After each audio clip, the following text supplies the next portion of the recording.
Sorry to keep you waiting. It's been too long, Lady Palutena. We can chat later, Pit, but now it's time to fight. The Underworld army's invading. Whoa, you weren't kidding. These are Underworld troops. Are you saying Medusa's been... Resurrected, yes. Though the Goddess of Darkness was defeated long ago, she's back now. And as the Goddess of Light, it's my duty to protect humanity from her. You worry too much.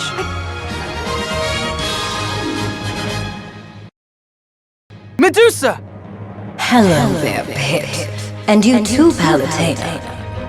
Here to crash my homecoming party? This really doesn't look like much of a party. What better way to celebrate my return than with a festive little bloodbath? After all, I have been gone for 25 years. They're moving their attack to the ground. Then so are we.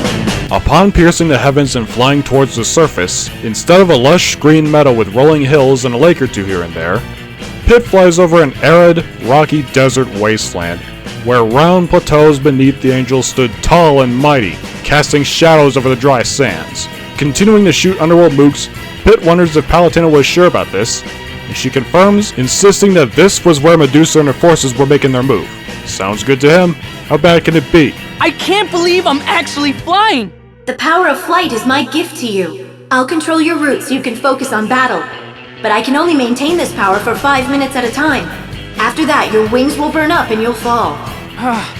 You have no idea how embarrassing it is to be an angel who can't fly on his own. So thanks for your help. Without you, I'd be finished. Your destination should be coming into view now.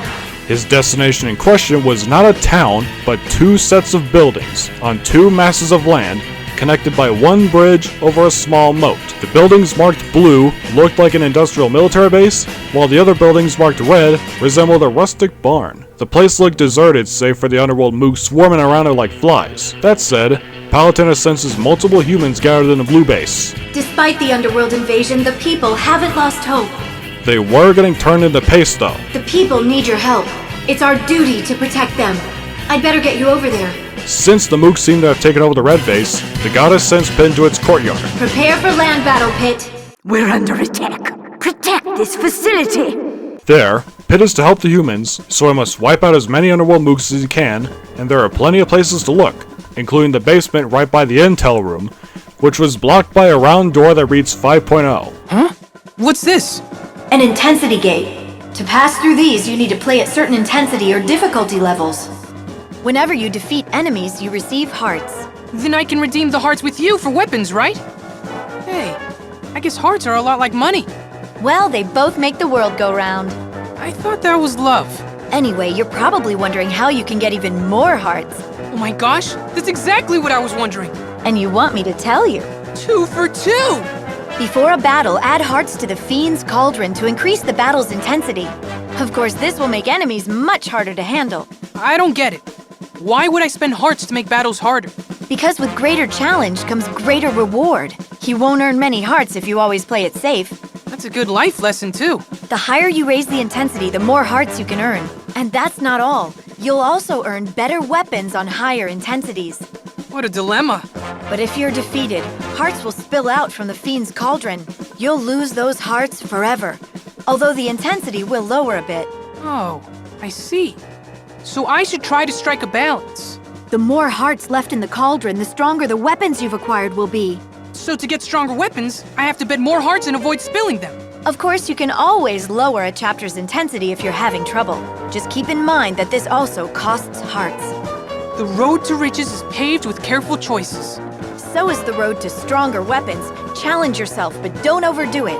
For continuity and convenience's sake, let's set the default intensity to 9.0. It yields the best results both gameplay-wise and narrative-wise. After taking care of the enemies and collecting the treasure in the chest behind the 5.0 intensity gate, Pit heads outside to see the sky turn red. Here they come. From the sky emerges a fireball that takes out the bridge connecting the 2 bases before bouncing into the blue base. Palutena alerts Pit of Medusa having released an evil beast in it, but Pit has a problem as he fights mooks emerging from the moat. He can't swim, so without the bridge, how is he supposed to get to the blue base? An easy fix, Palutena knew, so she simply parted the moat, revealing a tunnel under the base, leading to the sewer. She's very sorry to say this, but Pit has to get through it to get to the blue base. Pit was reluctant, but she promises she'll make it worth his while. Okay, in Pit went. It reeked of underworld filth down here. Very fitting, but in a corner of the room connected to 2 sewer tunnels was another treasure chest. She told him she'd make it worth his while. After clearing the sewers, Pit advances upstairs into one of the respawn rooms of the base. Twin Bellows! The Underworld's faithful watchdog. Old Pit's gonna teach you some new tricks. Now play dead! The first boss battle of the first chapter goes about the same as in the original, if in a tighter space. Eventually, Pit puts down the old dog before heading outside the blue base to see the sky return to normal. However, an enormous projection of Medusa looms over the red base. Listen well, Medusa! Your days of darkness are numbered. Prepare to meet the light! Let's return for now. This was just our first step in defeating Medusa. Good news! We're not dying! We are going to live forever! As you idiots say, GG. You're all winners. Now, who here merits recognition? I got a good feeling about this. Remarkable. You are like Icarus, if he never flew too close to the sun. Or flew at all. And nobody remembered him. Or cared. That's you. You don't even know what I'm talking about, do you? Keep the magic out now! Erasmus! Greetings, mortals, and konnichiwa! Yes, Marasmus is learning Japanese! In the likely event, he will have to beg for his life. Why? Well, therein lies a tale of horror. A dark contract rises from its legal slumber. An unholy contract, written in blood, signed in triplicate, notarized from beyond the grave. That's right, an accursed agreement has been struck! You are the worst roommate! Oh, hello, Sergeant. I'm going to pull a rabbit out of your ass! Marasmus! We've got unfinished business, you and I! And by God, I'll see it settled!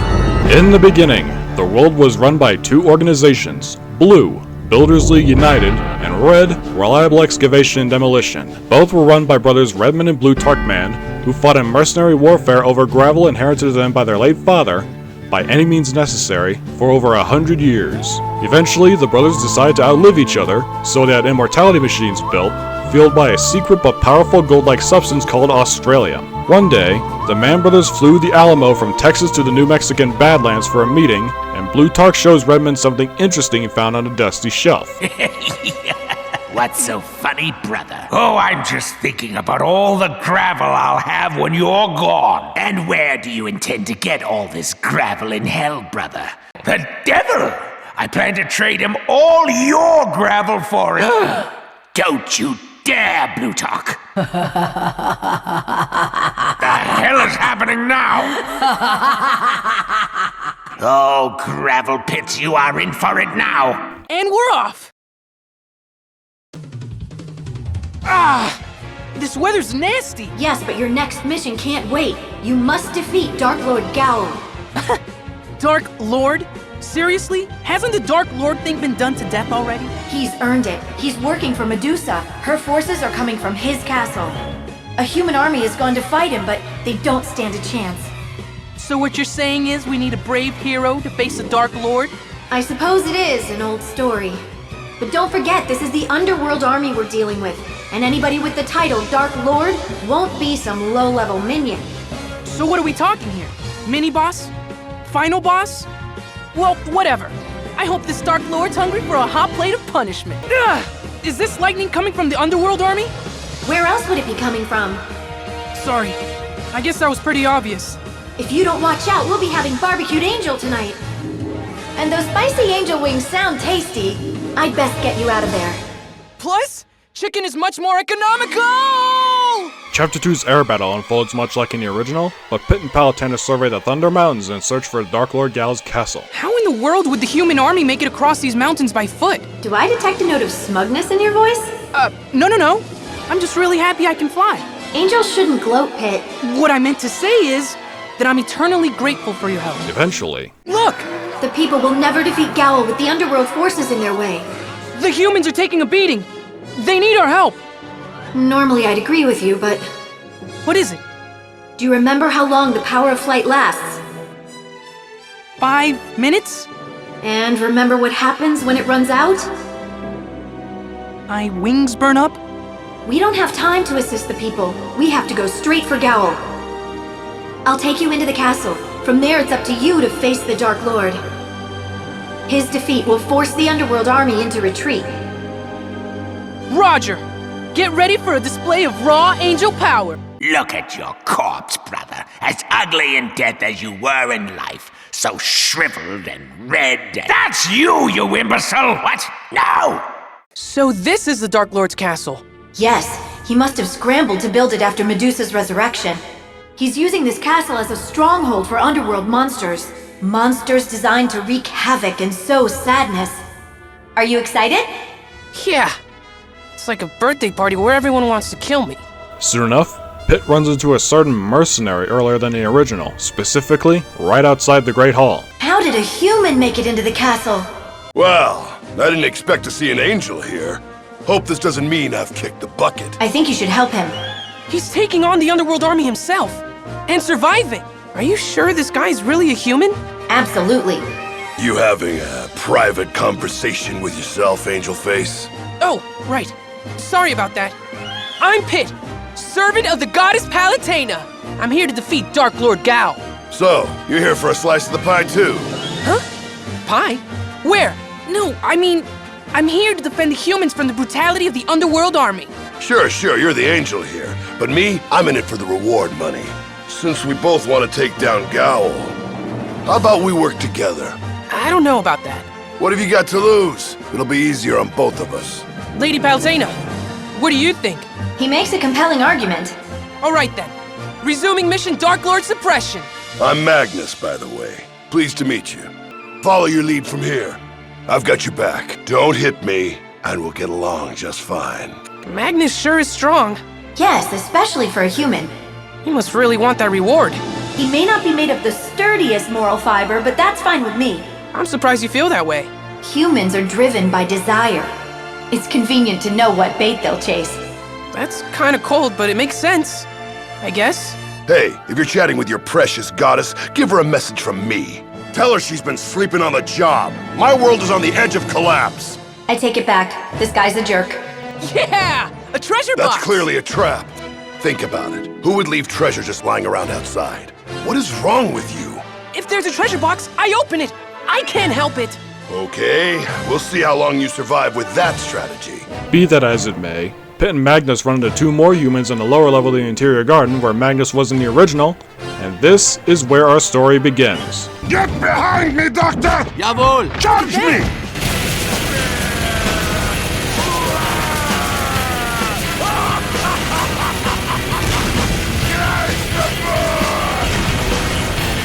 How many more humans were in this castle? I don't think that's a real doctor. I wouldn't be so sure. I'm so glad Skyworld doesn't have checkups. Don't get sent to the emergency room. You don't know what kind of treatment you'll get. They don't seem all that bad though, as Magnus seems to get along with them just fine and that he would like to introduce them to the angel. You are so small! It's funny to me! Now that was uncalled for. Magnus tells the second biggest man to leave Pit alone and that they've just met him. Wait, the doctor recognizes this boy. He's the angel that cleared out Two Fort, no? Two Fort? Pit was confused, but Palutena reminds him that they just came from there before asking him if he remembers the bridge and the moat. Oh yeah, right, that.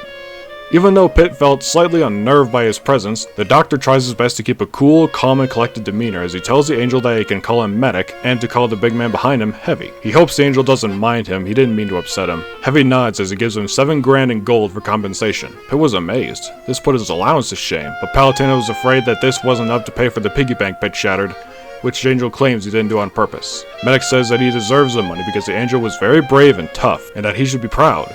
Pit blushed. It was nothing. In any case, Heavy and Medic joined Magnus and Pit, and the four were ready to face the Dark Lord. Very well! Money will not wait forever! As the quartet made their move, Pitt was in awe of the size of Heavy's gun. Before Medic can tell him about his arsenal, perhaps Heavy can do the honors of explaining his. She weighs 150 kilograms and fires $200 custom tool cartridges at 10,000 rounds per minute. It costs $400,000 to fire this weapon for 12 seconds.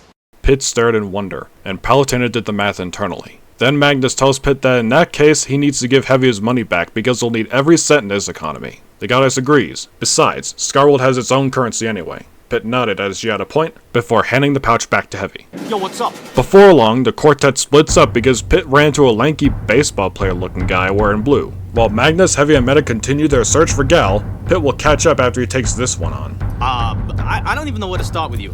I mean, do you even know who you're talking to? Do you have any idea who I am? Basically, kind of a big deal.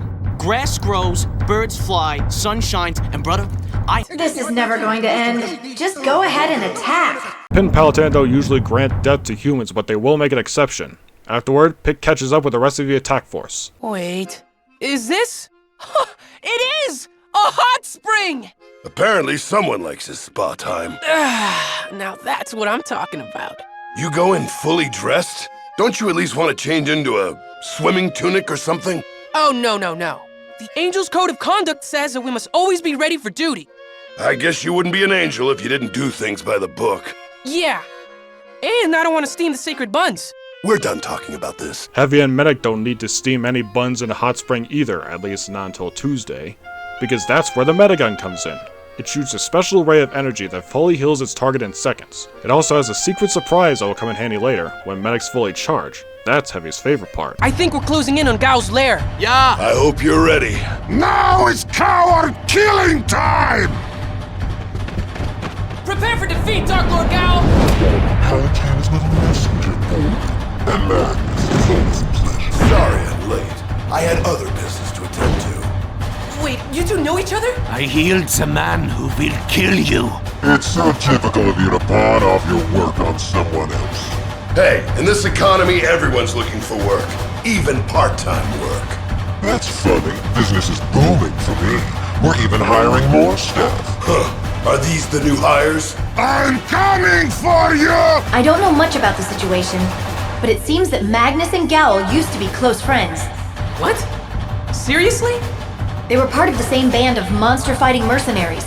But Gowl's heart was weak and he couldn't resist the temptation of the underworld. Seeing them fighting, it's hard to believe they were ever friends. Magnus only knows one way to fight, ferociously.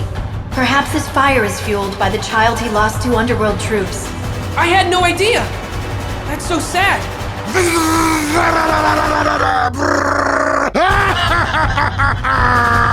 Oh, run! Run! I'm coming for you! Hey, enough chit-chat. We need to concentrate here. Feeling a little agitated, Magnus? Don't make me laugh, Dark Lord. Now put on some pants and fight like a man. Ugh, you and your mouth. I almost feel sorry for the two of you, but not quite. I'll rip this angel to shreds first, then I'll take care of you. I am fully charged. Doctor! Are you sure this will work? I have no idea.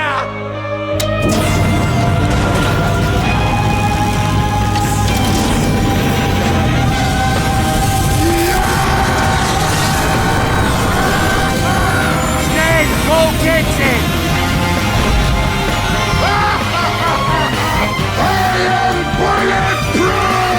I am the Ubermensch! Now that was the coolest, craziest thing Pitt and Palutena have ever seen. The goddess wasn't sure they were human anymore. They reminded her of a certain monster movie she saw a long time ago. Dark Lord suppressed! Nice work. Good times! I'm sorry it had to come to this. Gao was a human? I didn't know. What have I done? You can't feel bad. Just think of all the other people you've saved. Where did we go so wrong? Besides, she looks like she's still holding on. Really? But we need to regroup. The war against Medusa is just starting. That said, this was one human Medic doesn't heal, and Pitt can't help but wonder why.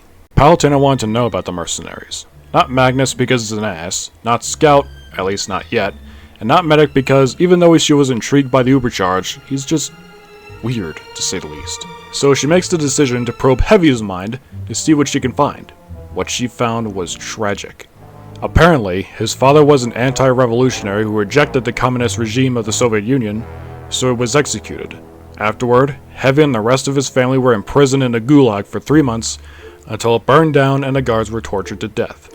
Heavy and his family fled to the mountains to hide from the government until Heavy himself traveled to the United States for mercenary work to provide for his family. Then the Underworld Army invaded, his family being some of the many casualties suffered in the invasion. Palutena felt sorry for him, but there was little time to dwell on it. Now, Team Fortress is the name of the crop of mercs Heavy and Medic belonged to, so if she and Pip find more of these mercs throughout the Badlands, she might help them all avenge their families and save their world in the process. Pip wonders how she'll do that, and the goddess doesn't exactly know, but only time will tell. Hurry, Pit! What's the matter? Medusa has brought the fight to our realm. Her forces are invading Skyworld. She must be getting back at us for taking down Dark Lord Gal. Medusa's venom knows no bounds, but I know you can stop her underworld army. You sure have a lot of faith in me, Lady Palutena. Remember, Pit, you won't be fighting alone out there. You're going to send me a machine gun robot girlfriend? The name's Saxton Hale, Australia, CEO of Manco, and the man who's gonna burn this place to the ground! Palutena greets this Saxon Hale, saying it's been a while since they've last met, before introducing him to Pit. Now, how do Palutena and Saxton know each other? That was a question she'll pontificate later. Don't these guys ever get tired? If you're struggling with a large group of enemies, you can use a special attack. At this rate, the power of flight is going to expire before they do. Screw gravity! Then let's go after the commander. There's just one thing you should know. Their commander is Hewdraw. And speak of the devil, there he is. He can fly? I think the only one who can't fly by himself is you. Brave John! Ouch. That's harsh. Don't sulk, Pit. It's undignified. But you're right. Attacking the leader is a good plan. Let's do it. Hello there. It's snack time. What a tender little morsel. I am not a piece of meat. What did you say? Technically, you are. Just come a little closer. Screw gravity! Get ready, because it's time for... Annihilation! It was my turn to have the last word. give it a rest. Let's not argue in front of my face. Leave what I do. Knock it off You knock already. it off. Leave this is my We'll go home and watch Whatever TV. you want to shout in this room. Can I mention I'm starving? Ready to give a big punch! Everyone shut up and focus! Instead of finishing off the three-headed dragon with a Palutena clam blaster or whatever, Saxton kills him should Pit take too long to do it himself. Let's say the red and purple heads are disembodied. Oh, I'm the only one left. Actually, I'd say you're the only one right. Get it? Right? No biggie. In fact, I feel great losing all that dead weight. Saxon! Punch! And that's that. Not so fast. Hewdraw heads can live without a body. You better follow them. They've plunged into the human world below and taken their legion with them. For a pair of disembodied heads, they sure moved fast. I don't see the Hewdraw heads anywhere. Where'd they go? Don't lose your head too, Pit. Mission begins in 60 seconds. On the ground, Pit not only reunites with Heavy and Medic, but it seems they've also brought Saxton with them. Wunderbar! Very good! Now would be a good time to ask how the big guy knows so much about Palutena and vice versa. Oh, another coward refusing to play the dumb guy. Must Pit ruin a good story by having him explain how things work in it? Palutena insists. He's just curious. She'll make it worth his while with another unusual fire. Time has been added. Fun! First things first, Manco, which Saxton's the CEO of, is where he sells hats and guns to the mercs. That said, I don't need a weapon. I am the weapon. Now, about the gods. What runs through Saxton's veins is not blood, it's actually Australium. When Australians such as him found it, it turned them all into supermen. Supermen who can see and even communicate with the gods. He then brings the angels' attention to the so-called unusual effects over Heavy Medic's heads. Why do they have those? Because he offers Australium to the gods in exchange for an unusual fire that grants them these effects. For now though, they're just for aesthetic.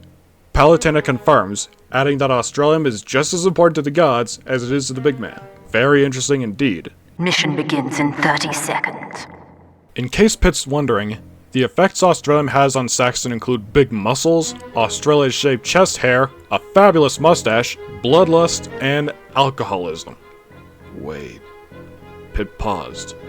If that's the case, then... Wow. Fortunately, Palutena reassures Pit that Australium doesn't make her or the other gods look or act like Saxton. That's a relief. Mission begins in 10 seconds. While the boys look for Demoman somewhere around here, Sexton gotta go. There's a white shark waiting for me in my office. 2, 1. As Pit kills any and all underworld mooks appearing, Palutena reports that Sexton was fighting Medusa in the distance. Alone. At least she's occupied. Nevertheless, Sexton's right. The trio must look for Demoman, who they eventually find drinking in a log shed nearby. They gotta make it out. I'm a black Scottish cyclops. They got more feckin' sea monsters in the Great Loch Ness than they got the likes of me. Come over here. I promise I will heal you. Hey, thanks, Doc. Heavy and Medic would like him to meet their friend Pit. What's this now? Is there a point to your lives? Oh, what's your name, you pretty little thing?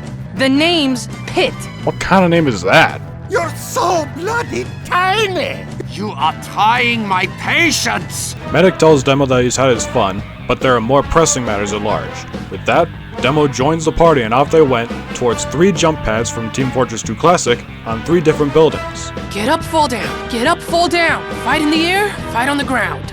It's the story of your life, isn't it? Peaks and valleys, highs and lows. Don't hide behind your toys, Twinkle Toes. Control point enabled. Get going. If Pit and the others head to the sawmill ahead, Palutena will grant them a gift. Once they do, I'm ready for that gift now, Lady Palutena. All right then. What just happened? Do you like the gift? It's my patented monster pheromone. Monsters just love the smell of it. And now it's all over you. What? Are you trying to kill me? You are no match for me. Did you do something with your hair? You're suddenly looking very attractive. Not one of you's gonna survive this. Luckily, the pheromone only attracted one of the heads. I was wondering what you would have done if both of them had shown up. And you still went through with it? I would have been finished for sure. I cannot resist you. You smell too good. Ew! Back off! This is just the beginning of the pain I will cause you. in the finish of this mini-boss fight, Pit lures the dismembered Hewdraw head into one of the running saw blades, finishing him off. Whew, that was dicey. I don't think I'll be using the monster pheromone in the future. I would hope not. What I mean is that I won't need to use it. Why do you say that? I located the other head. Let's go to the— Sentry ahead! Boom! I'm back, dummy! Remember me? Yeah, you do. Maggots! You kids today don't know how to dominate. You're all about to have a real bad day. It's an ambush. Everyone, behind me! You will go no further! The other Hewdraw head is regenerating its body at the lake. You don't think it'll have 3 heads again, do you? I should hope not. Their bickering was intolerable. I am amused by entire itty-bitty teeny team. Look at you! You look like you ran through traffic! Throw some hair on your face and come and try me again, lad. You better hope there's hacky-sack in hell, hippie. Shoot, son, you're all slow as molasses. Run home to mama. $400,000 to fire that gun, huh? Them $200 bullets ain't so hot when they don't hit nothing, are Don't they? come wide with me, you pint-sized mutt. Ah, you fight like a girl! A lot of good that soldier training did ya. I'm What's drunk. the matter, hippie? Hair get in your eyes. This all's what happens when you fight a man. Everybody, I don't like this man. He is a soulless monster. I do like it. It's just for show. If somebody don't want to tell you about the engineer, call me later, pal. Victory. I think we're finally close to the last Hewdraw head. Are you ready? Yeah! So you finished off the others, eh? You know it! Then you've saved the best for last. Let's get down to business. I am coming for you again! Hewdraw Reborn may shoot fireballs and scales much faster than the original, and his roar can push you back and even daze you, but sometimes they'll dive under the water shooting scales at you, while simultaneously regenerating by drinking from the waterfall behind them. Orange balls of energy also gravitate towards the boys. It's not a homing shot, but it can deal serious damage. When he submerges, Demo will shoot grenades in the lake, forcing him to surface and expose his weak underbelly, to which the boys exploit with their melee arsenal. You're making me Before retreating back into the water, Hewdraw hides in the cave behind the waterfall to recuperate for about 3 to 5 seconds. Bad idea to follow him there because to the right he'll tail whip you, and to the left he'll bite you, and vice versa. Upon slithering back into the water, however, Demo has a plan involving sticky bombs in the cave. You appear to have trodden on the mine. He even found one of his teeth and a scale in the cave. Not an eye, but it'll suffice for now. To finish Hewdraw off, Demo whips out Eyelander, his cursed sword. He then twirls it around before decapitating the dragon he likened to the Loch Ness monster. Mission complete! That's another one of Medusa's commanders out of the way. Look how far you've come, Pit. I'm proud of you. As Hewdraw was distracted, Pit bought Demo just enough time to line him up with sticky bombs before he detonates them all at once.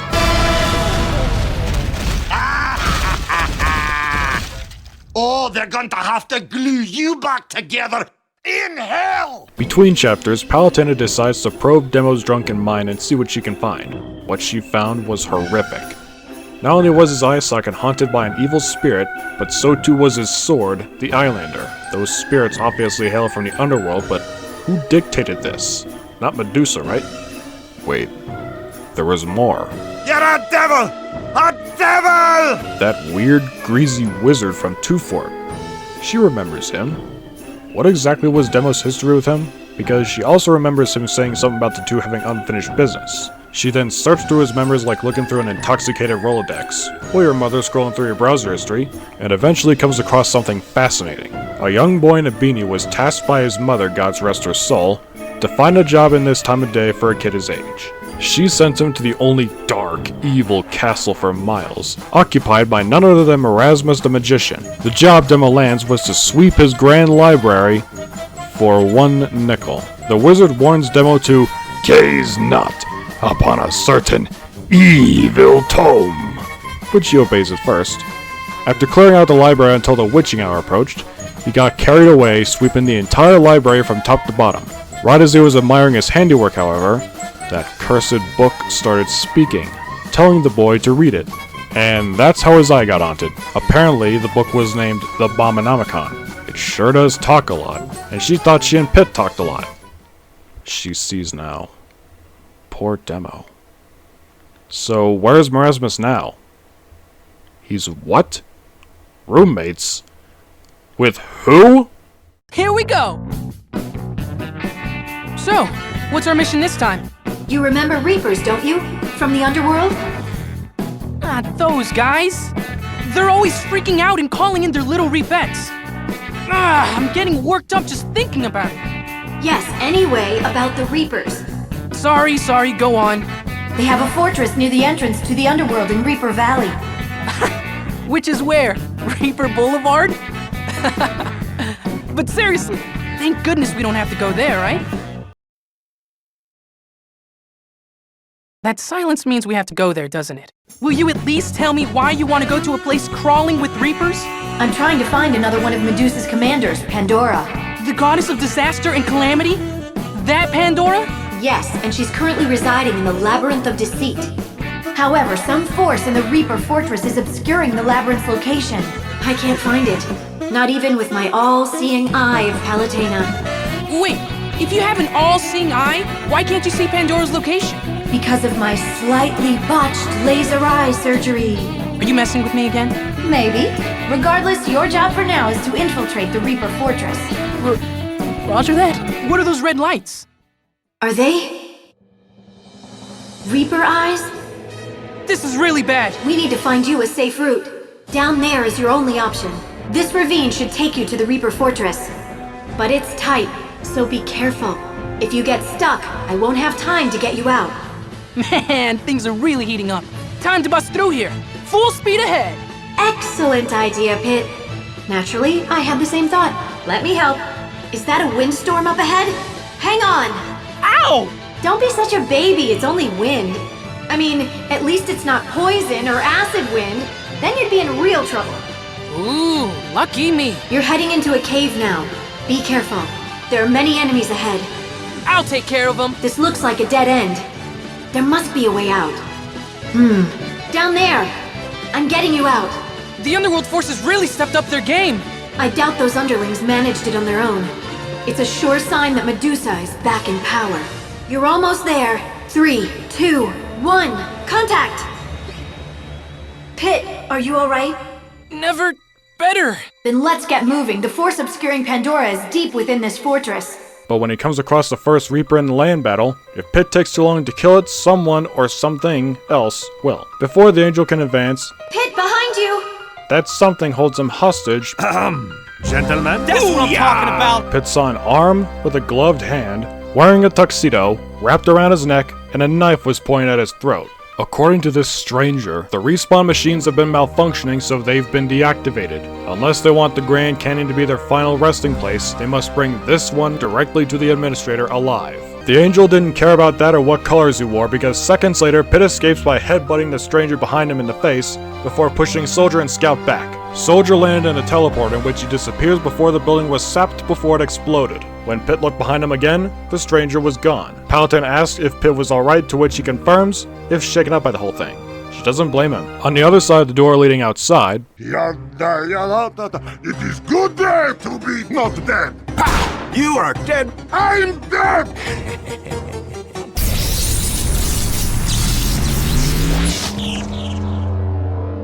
The Heavy is dead. Yes, I am dead. Why is the Heavy dead? I don't know. What's up, you wankers? Who's up for it? Ah, what the bloody hell just happened? The Heavy is dead.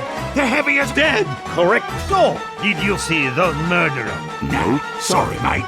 I will find him. I will capture him. And no one will ever die again. Attention! The Heavy is dead. We know. Who killed him? We don't know. I will find clues. What's that? A weapon? That thing is why that Heavy is dead. The Heavy is dead? Yes. He died.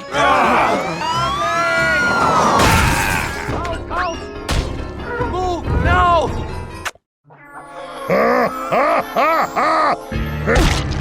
In my medical opinion, that Heavy is dead! Doc, what happened? My professional opinion? The Heavy was killed! Oh, God. I don't think it's anything to worry about. Well, now what? Look at this! The freaking Heavy's dead! What do you think of that?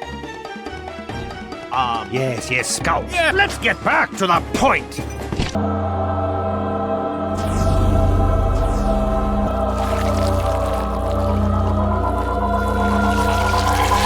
I think Heavy is dead. The Heavy is dead? Seriously? Who killed Heavy? It was Me? Oh, yes! I did it like this. That's a joke, lads. It was him. How did you know? I didn't. That was a joke. That's right. It was me. You monster! But why? Because you're fat, boy. Engineer! Oh, damn it, Heavy! Fuck off! You are dead. No! You You are dead! No big surprise. Well, that was idiotic. I am alive! He's nice. What was that all about? Anyway, before Pit could advance, what was that machine to put Heavy back together? Medic explains that was a reanimator, his contingency plan for all the boys in case the respawn machines broke down. Now, how the reanimator works is, after a Mercenaries one dies, all it needs is the healing energy of a medigun or dispenser and poof, good as new. Need a dispenser here. This was gonna be a long fight. In that case, Demo can join him if he wants. Demo accepts on one condition, if Soldier joins. Wait, Pit was confused. Soldier? But he's on opposing team colors, he just... Well, alright then. Palutena liked the dynamic of the two being friends despite the contrasting team colors. It goes to show that friendship has no boundaries. I cherish these moments we spend together. So, where was Pit before? Oh, right. Considering this is the Reaper Fortress, there really aren't very many Reapers. I won't lie, lad. They haven't got a chance. Watch out! That came out of nowhere! Hold still. I'm gunning for you, you mongrels. As she was saying. There must be a huge soul harvest going on somewhere. What do you mean? I killed the bloody Loch Ness monster. I think this might be a mercy killing. Reapers are soul carriers. When a being dies, they take its soul to the underworld. The humans probably started another war, which means a lot more souls to deal with. Why are they always fighting? War's like a game of chess, with guts on top of it. And instead of chess pieces, there's just brave, blood-hungry sons of bitches who love war! So sad and pointless. As long as I've got bombs and there's men need killing, I'm your man. Yes, but we gods fight too. And when we do, humans are always caught in the middle. So, this war against the Underworld Army is causing the Reapers to work overtime. I've a bomb with each and every one of their names on it. I'm the one who should be working overtime. Then there'd be less soul harvesting. Humans get frustrated, even destructive, when we gods don't provide for their welfare. Don't be ridiculous. Everyone loves the Goddess of Light, you know that. Thank you, Pit. I do my best. Whoa! Nice! That's a grind rail. It beats walking, huh? You can ride it right into the courtyard. Being mortals, Demo and Soldier don't need grind rails, at least for now, because they can jump over the wall to get to the courtyard instead. Demo shoots a sticky bomb at his feet and jumps right before detonating it, allowing the bomb to do the rest of the work. Soldier does the same thing with his bazooka. It's called rocket jumping. They must hurry though, because apparently the rest of the blue team can climb the wall with ease. They even have grappling hooks too. Welcome to your doom. Erasmus, take your voodoo back to Canada, where it belongs. Soldier, never anger a magician. Erasmus, I got your nickel. Give me back me eye. Let me give you some advice, son. Do not be a ghost. First of all, Erasmus was just watching his multi-dimensional television with the love of his life, Medusa, catching up with the Underworld Network. However, the ratings on that network have dive-bombed. Insult to injury, the Skyworld channel is beating them out because the Mercs have been collaborating so much with Pit lately. So what better way to impress his crush by crushing them all right here? Prepare to feel the wrath of the Wheel of Fate! Here we go! I'll notify your next of kin that you suck and blooded! Too slow! I leave you! To your doom!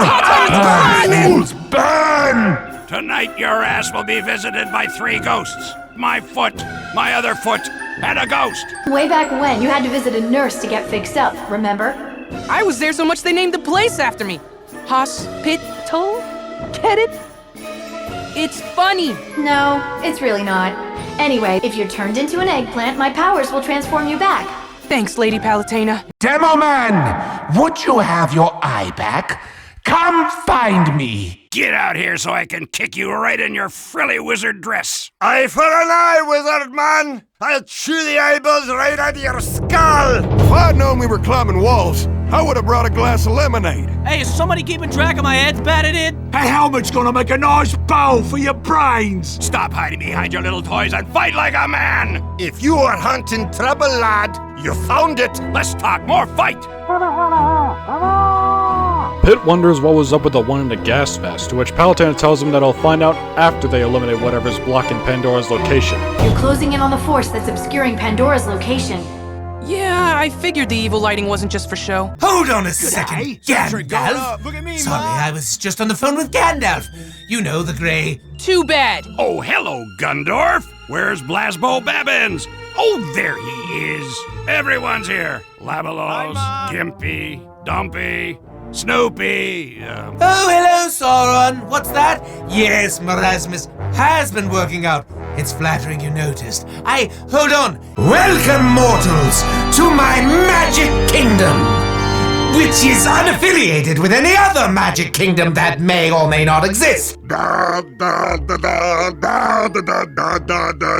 Wizard! We have much to discuss! This won't be the first corpse I've disposed of in the dead of night. I joined this team just to kill maggots like you. You shouldn't have played with fire, boy. That's a right pretty bra washer you built, you big ugly girl. Actually, if Demo must know, that was his multi-dimensional TV he was talking about earlier. In fact, that's how he's got connections to both Gandalf and Sauron. What's he got to say about that? Go to hell and tell the devil I'm coming for him next. I'm gonna blow the insides of your head all over 4 counties. I'm gonna cave your little ghost skull in, Magic Man. What's that I hear? Is it the clip-clop of haunted hooves? No! It's the terrifying, completely foot-generated clopping of the horseless, headless horseman! No way! It's gigantic! Dude, you'd get a closed casket at the ugly cemetery. Mongrel. Must be the one who's hidden Pandora's Labyrinth of Deceit. No autographs or flash photography, please. He's just here to kill you. This area is split into 2 levels, so just switch levels depending on how it attacks. You say that like it's easy. That's because it is easy. Triple H here replaces the Great Reaper in our timeline, but it operates much like the Great Reaper. It'll stomp to make shockwaves on a lower level, and swing its head taker on the upper level. but both attacks are easy to dodge. Its weak points are its skeletal limbs, specifically the legs. After all, the bigger they are, the harder they fall. But it's more effective to target the head. The head is a weak spot for many enemies and most living things. I'd love to join you down there, mortals, but I have a heart condition, and the rules are clearly posted. I'm with you. It's ridiculous. Right, your congressman! Now, finish it! But how? The light coming from its head, strike there! Ronnie!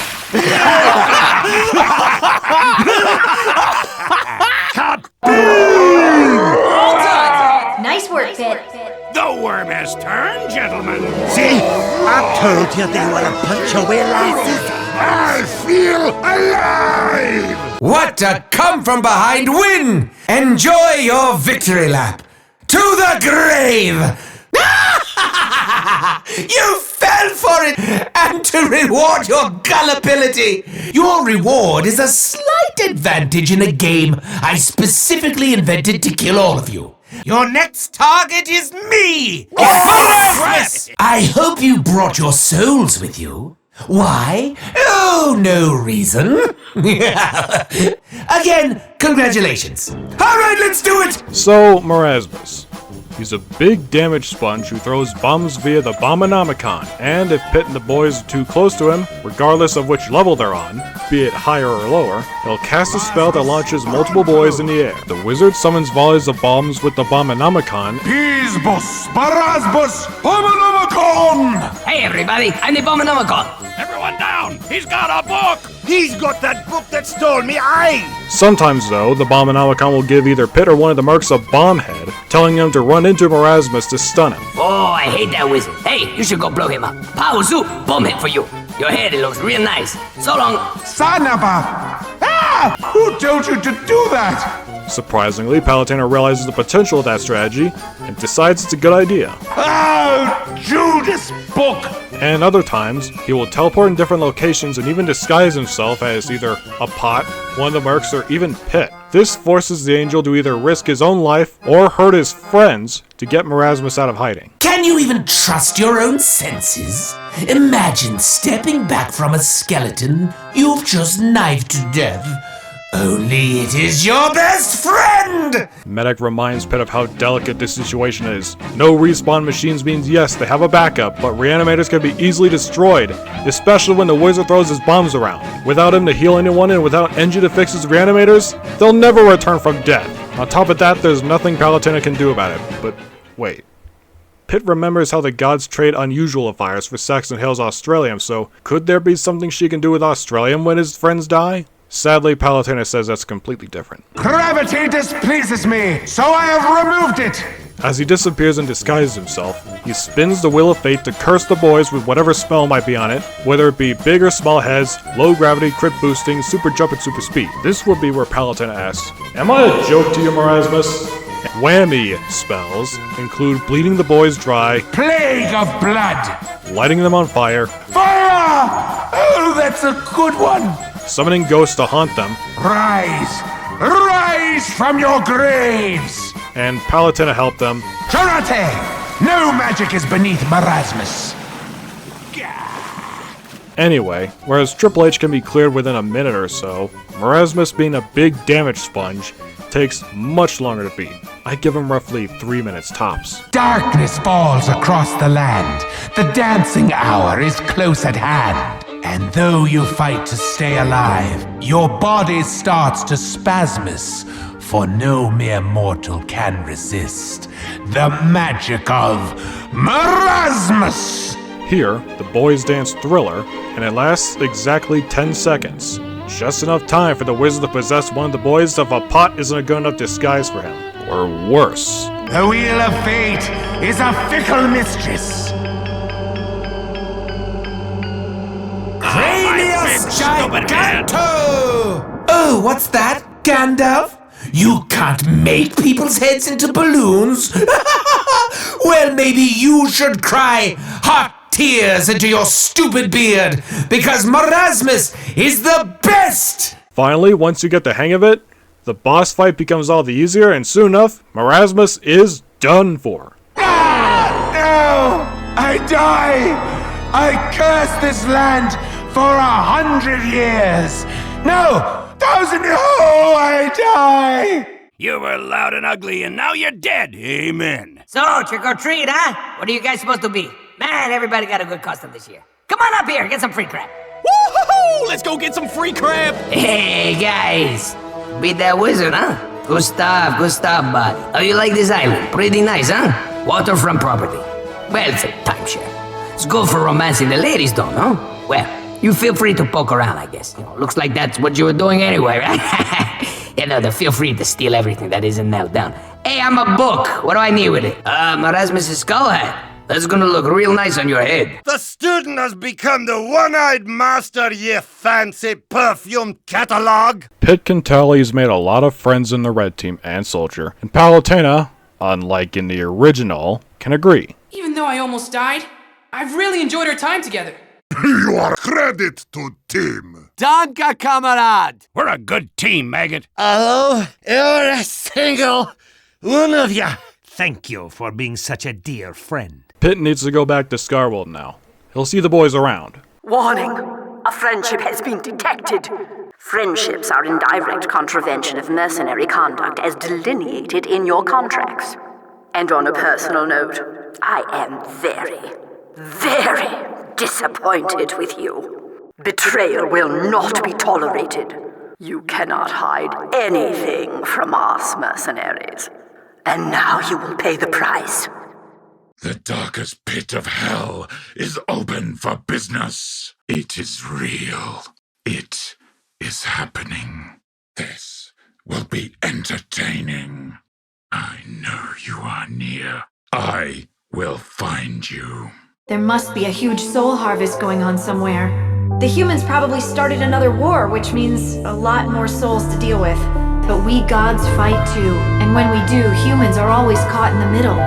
I'm the one who should be working overtime. Then there'd be less soul harvesting. Humans get frustrated, even destructive, when we gods don't provide for their welfare. One night, Palutena was asleep in bed when she was awoken by a feather caught in the breeze. Wondering if Pitt was there, she tried calling out his name, but no response. Soon the wind picked up slightly, and more feathers flew by. Then the winds grew more frantic and cold as the feathers went from white to red. Next thing she knew, the truth lay before her in the corner of her eye. To her horror, on her left lay the corpse of a massive, masculine human figure, sprawled across the floor boasting golden armor, bleach blonde locks, and angelic wings, of which were soaked in a pool of blood. Worst of all, an infernal red light shines above the corpse, and paralyzed with fear, the goddess looked up to see the devilish face of a monstrous looming shadow, wielding a spiked mace and claws of unimaginable length. Mad laughter emanated from the monster as he slashed at the goddess with those damnable claws. She then let out a sudden scream as she woke up in a cold sweat. Panicked, she checked for wounds and frantically looked around to see if that monster was still there. Relieved, she lay back down, letting out a sigh before covering her face with her hands. Suddenly, the door explodes open, with Pitt on the other side demanding what was wrong, and if she was okay. Palutena groggily explained that she had a terrible nightmare. Sitting at the foot of her bed, Pitt insists the goddess tell him everything, to which she'll try. Your destination is Pandora's Labyrinth of Deceit. The Reapers certainly hit it well. What are you talking about? I don't see anything. Whoa! And here we have a space pocket. In you go. This is Redmond Man, and I've got one simple request. Send my brother to hell. This is Blue Talk Man with one simple request. Send my brother to hell! You'd have to be pretty out there to base your operations in a place like this. Well, Pandora has always been pretty out there. Like Skyworld, this dimension was separate from the mortal world, but this one is filled with pure psychic energy and reflects the emotions of those who live in said mortal world. What does that mean? Palutena will get into the details later because somewhere deep in this dimension lies Pitt's destination. Pandora's Labyrinth of Deceit. Whoa! This is not what I expected. Filled to the brim with confusing twists and turns, this mind-bending labyrinth takes the rules of physics, direction, and logic and shatters them. Pit and Palutena notice the monsters the angel has been fighting have been repeatedly changing shape, not to mention predominantly red and blue for some reason. They've also been trying to fight each other, but at this point the angel and goddess both know who's really pulling the strings. We can't let her get to us. I have to hustle before the power of flight runs out. That would be problematic. You see, I can't extract you if Pandora's powers are still active. I'll just pretend you didn't say that. A way out! Now's your chance. Wait a second. Whoa! I'm outside now? This could be another trick. But it all seems so real. Needed to put this. Nope. Well, this is confusing. It isn't called the Labyrinth of Deceit for nothing, Pit. The name is the only straightforward thing about this place. But what she found strange is the number 9 finding its way into seemingly every nook and cranny in this labyrinth. Why 9 and not 7 or 8? Sure, 9.0 is the game's default intensity and there are 9 total mercenaries in Team Fortress, but as the goddess of calamity, shouldn't she use every number since after all, chaos obeys math, or no numbers at all? We're losing our grip here! No, I just need to think. Could you think a little faster, please? I'm getting a handle on things now. This is hurting my head. I believe we're close to our target. We're nearing the landing spot. You're sure it's not another illusion, right? Pitt asks who Redmond and Blutarch men were, to which Palutena answered that they're 2 100-year-old gravel magnate brothers whose bickering puts Hewdraw to shame. Pitt was stunned. He has no idea how those 2 old geezers can bicker over something as useless as gravel for 100 years. Why can't they just share it like normal people? Palutena says it's a long story. Anyway, this may sound like a long shot, but if she and Pit were hearing their voices here, then she has a gut feeling that the mercs they used to hire to fight their gravel war back in 2 Fort must be somewhere in this labyrinth. For whatever reason, they can only imagine. Regardless, Pit can't wait to see the boys again. Quite the thrill seekers, aren't you? Pandora! Goddess of calamity. We let ourselves in. Hope you don't mind. Oh, please, make yourselves at home. Doesn't bother me. But you should know that the whole goddess of calamity was really the old me.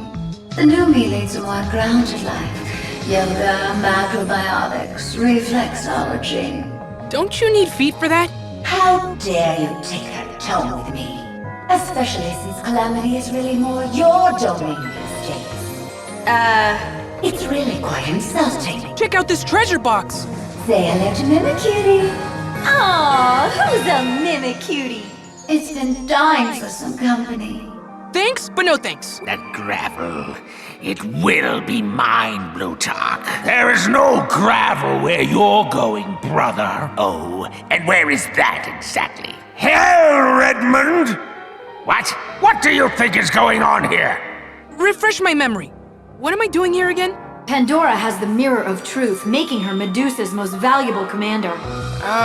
What's the Mirror of Truth? I'll bet Smarty Pants here knows the answer. The Mirror of Truth makes a copy of whatever stands before it. So, hypothetically speaking, it could turn 1 ice cream sundae into 2? And that's why you're one of the great minds of our time. It copies what's in your heart and creates beings identical in nature. So what Pandora possesses is a way to create monsters on a catastrophic scale. That's one way of looking at things. Then it has the potential to make entire armies for Medusa. We have to destroy it! But wait, does the mirror copy the reflection's soul too? Or just the body? That's a good question. Maybe Pandora will tell us. Do I look like a strategy guide? In case you haven't noticed, this isn't the Ask Auntie Pandora hour! She makes a good point. Especially when she yells. I hope you'll enjoy hell, Blutarch. Yes, I'll enjoy staring down at it from heaven while you burn, brother! No! Hot Wheels! Beat that! Now that is one heavenly ride! Technically, it's a vehicle of the gods. Why don't you take it for a spin? I wanted to get my driver's license, so I whipped up a little parking lot to practice in. But then it hit me. How am I supposed to steer without hands? How'd you build a parking lot without hands?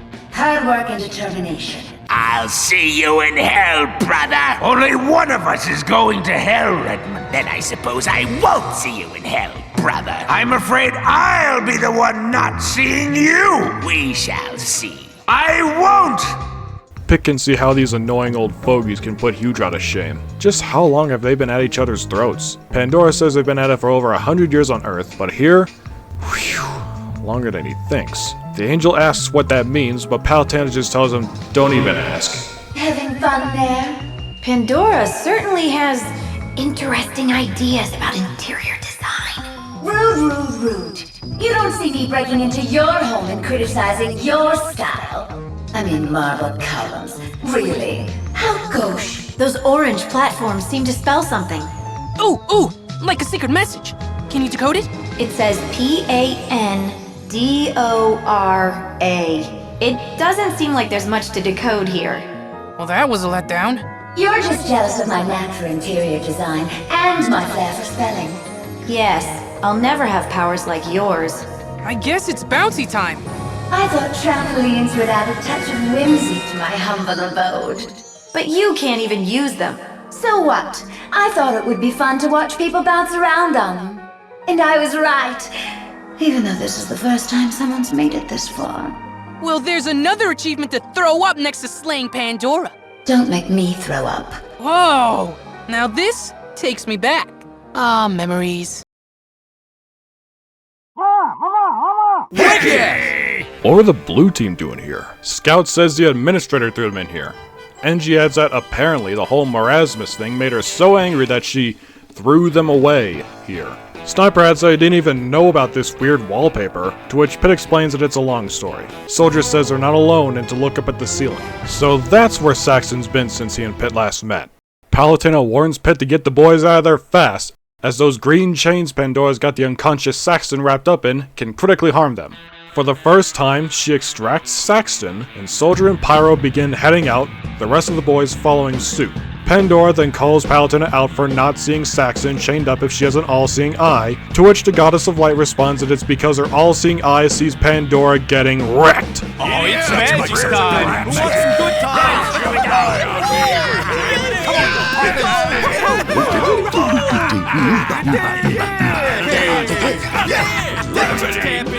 Is that warp stuff? This must be some sort of racetrack.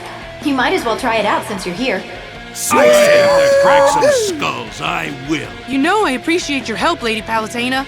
I'd be totally fine without all this hand-holding too. That's right. Hand-holding is strictly prohibited here.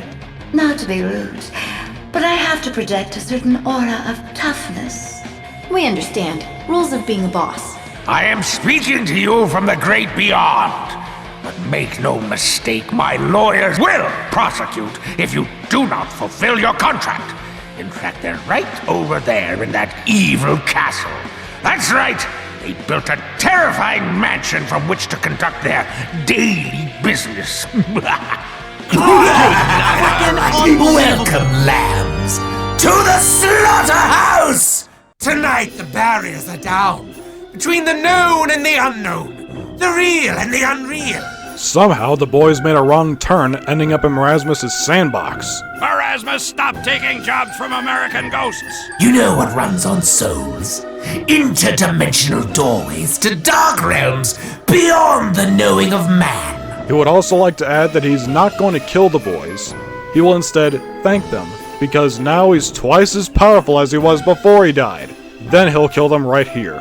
And trust me, this is the last place they ever want to die in. Not even the reanimators could work down here. Fortunately, Pandora says the cars were packing heat so the boys can use that against the wizard or die trying. Not only do the cars come equipped with weaponry congruent to their designated driver, but the boys can also pick up powerful spells to cast on Marasmus. In total, there are 12 spells, but 7 are more common than others. Caputus crepitus! Amplus trepudio! Barpo cabalto! Deus invictus! Barpau Invisium! Ipsum incentarium! And Pandora's personal favorite, Pactum Diabolus! Spells!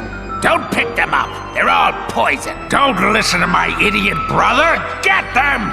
While the boys were driving, Marasmus attacks the track like the Beast Bash set from back in the day. When Palutena sees this, she's like, 2 can play at that game. Pit's eyes widened. What did she have in her mind exactly? Watch and learn, pupil.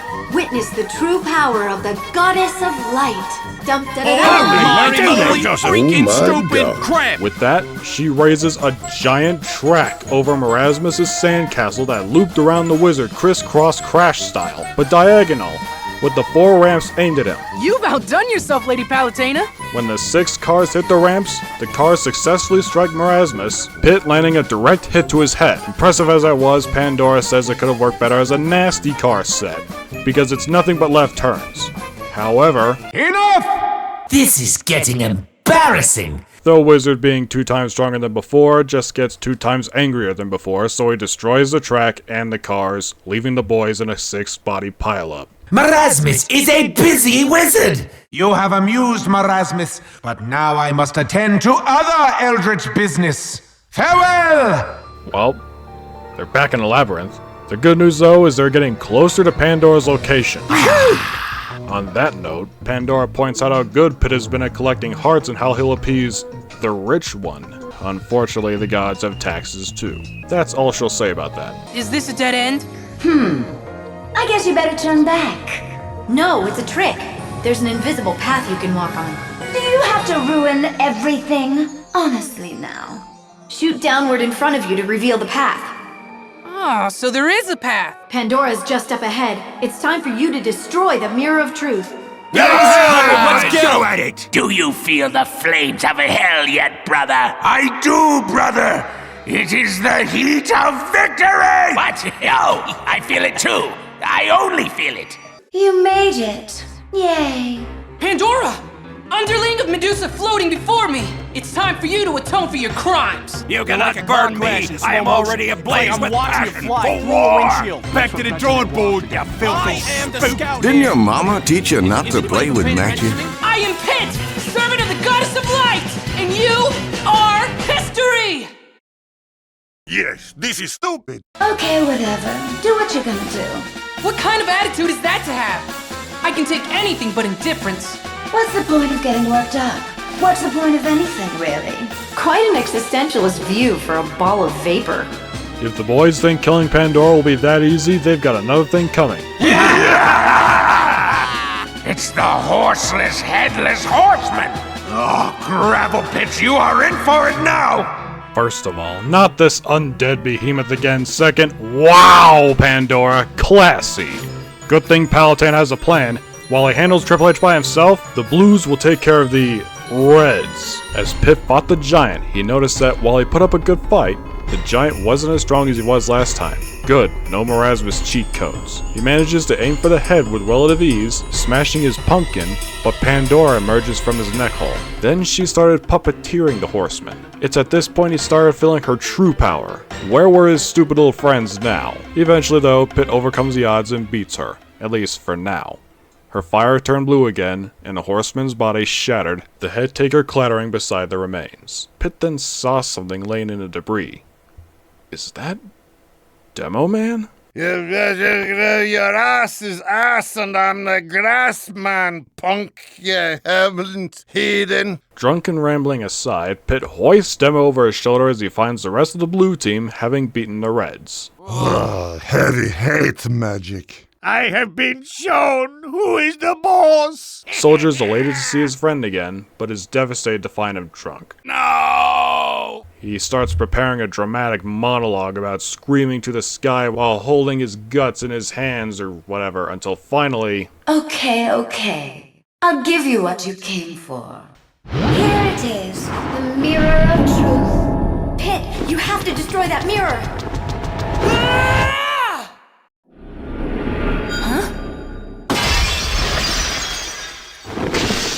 What the? Hey. Let's get right to introductions. This here is Dark Pit. He'll be your escort out of this life. Speak for yourself.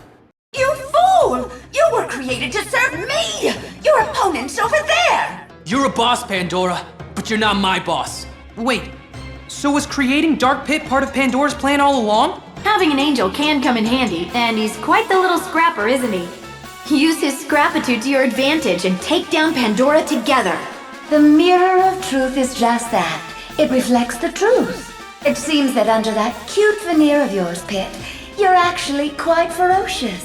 You don't know anything about me. The boys had not a clue what's going on anymore. They then see something that made their hearts drop. Yes! I did it! Do you hear me, Redman? The Badlands are mine! Yes! I did it! Look at me now, Father! I won! They then paused as they noticed each other in their new bodies. The Man brothers were amazed. They felt so young, so strong, so handsome. They then argue over who's younger, who's stronger, and who's more handsome. Rot in hell, Plutarch! Bad news for the boys. Their old employers were back. The boys want to enter the fray, but Pitt tells them to stand down as this wasn't their business. Pandora then duplicated herself. There were now a red and blue Pandora, so in hindsight the angel may need the boys' help after all. While he and Dark Pit over there handle those other pits, the boys can hold off the Pandoras. Sure. You charlatans promised me you'd send my brother to hell! How do you like those ghostly apples, Plutarch? No need to answer. They are bitter, tart ash in your mouth. I'm sure of it! Yes! Red team, stop fighting! My brother and I call truce! Shut up, Plutarch! Keep fighting! Don't listen to my idiot brother! Huh. Light Pit, Dark Pit, Red Pit, Blue Pit. Palutena suddenly felt inspired to write a book about that. It's game over for you! After 100 years, I am the last man. Damn you, Plutarch! Nice try. Finally, it was time for the pits to join the boys in taking out Pandora once and for all. Oh wait, you just multiplied by 9! The clones formed a ring around the boys as the lights in the labyrinth went out, the clones illuminating the area. The boys noticed the floor they stood on changed too. But where was the real Pandora? I will never stop killing you. Go back to Calgary, you cowherding Canadian. You're weak, I'm strong, and I win, toy maker. The burning you feel, it is shame. That's what you get. Would you like a second opinion? You are all so ugly. Nobody's gonna miss you, you filthy arsonist. Good lord, you fight like a woman. At this point, Pitt was losing his patience and he just wanted this to be over and done with. The boys, and especially Palutena, couldn't agree more. This was giving her a migraine. Pow! Next thing the boys knew, the clones gathered together to form the real Pandora, sporting a royal shade of purple. Also just about 110% done! The illusion around Pandora and the boys shatters, revealing the realm which she loudly declares to be the final resting place for those pathetic, irritating fleas on her back. What the world of magic? She then throws the boys into the warp's ever-turbulent winds, and she bids them farewell forever. Saxon! Plunge! Next thing the boys knew, there they were, once again back in the Labyrinth of Deceit, Saxon Hale standing tall over them, giving them hope again. After all, you know what they say about Pandora's box. Mother of mercy! Now that is a bloody domination! What you gonna do now? For the record, Palutena felt tremors in her domain. The underworld itself probably felt them too. Sexton denies. He doesn't know what she's talking about. Wait, Pandora's box? Eddick was confused. Where was it? No time for that, though. It was officially time to end this, once and for all. Scrapyard is your future. Is Saxon gonna help them? Unfortunately, no. The big guy's arm is tired from punching Pandora in the face. I don't need to see your face to punch it. Instead, he'll just watch the boys evaporate her while she's dazed. Fair enough. You picked a fight with the wrong man! You just got freaking dominated, Knucklehead. Alright, let's do this. Did you think you could beat me? You were getting too big for your britches. From now on, losing is verboten. You know what dominated means? You bloody whack job. You look like death swarmed over. You great lactating wet nurse. If God had wanted you to live, he would not have created me. And that's that! Took you long enough. Incoming! What the hell was that crap? That's for ripping off my look. What? I'm the original here! Bloody bogan! What the hell is that? What have you done? You seeing this? Just making sure Pandora's powers don't go to waste. He can fly? Now I've seen everything. Next time. If he has Pandora's powers, he could be allied with Medusa. That We need just to try ain't right. Put it for some of you blokes. It's not too late to repent. Kill your friend now and end this. It's me or him, and I pay your salary. Listen to your conscience. I've given you thick-skulled slugs one thing to do for 100 years now. Shoot each other! I may be dead, but as long as you're cashing my checks, you'll damn well do what you're told. How do you punch the warp in the face? All the gods felt the tremors, especially Chaos. Maybe Chaos will have to resort to drastic measures, because Saxton may be the most dangerous asset they have. But if they screw this up, his power may exceed that of all the gods. I've located Dark Pit. Where is he? Ow! Look who finally caught up. What is your problem? Are you with the Underworld Army? Is that why you have it out for me? Don't be ridiculous. I just don't like the idea of someone copying my act. What? But you're a copy of me! Come on now, think about it.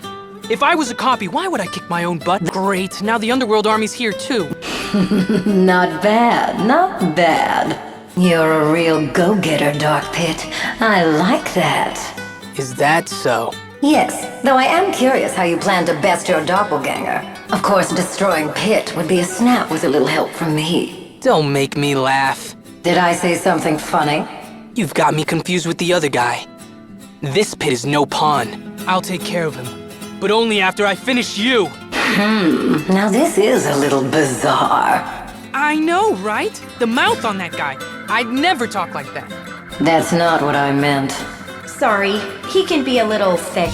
The Mirror of Truth created Dark Pit, so his allegiance should be to the Underworld Army.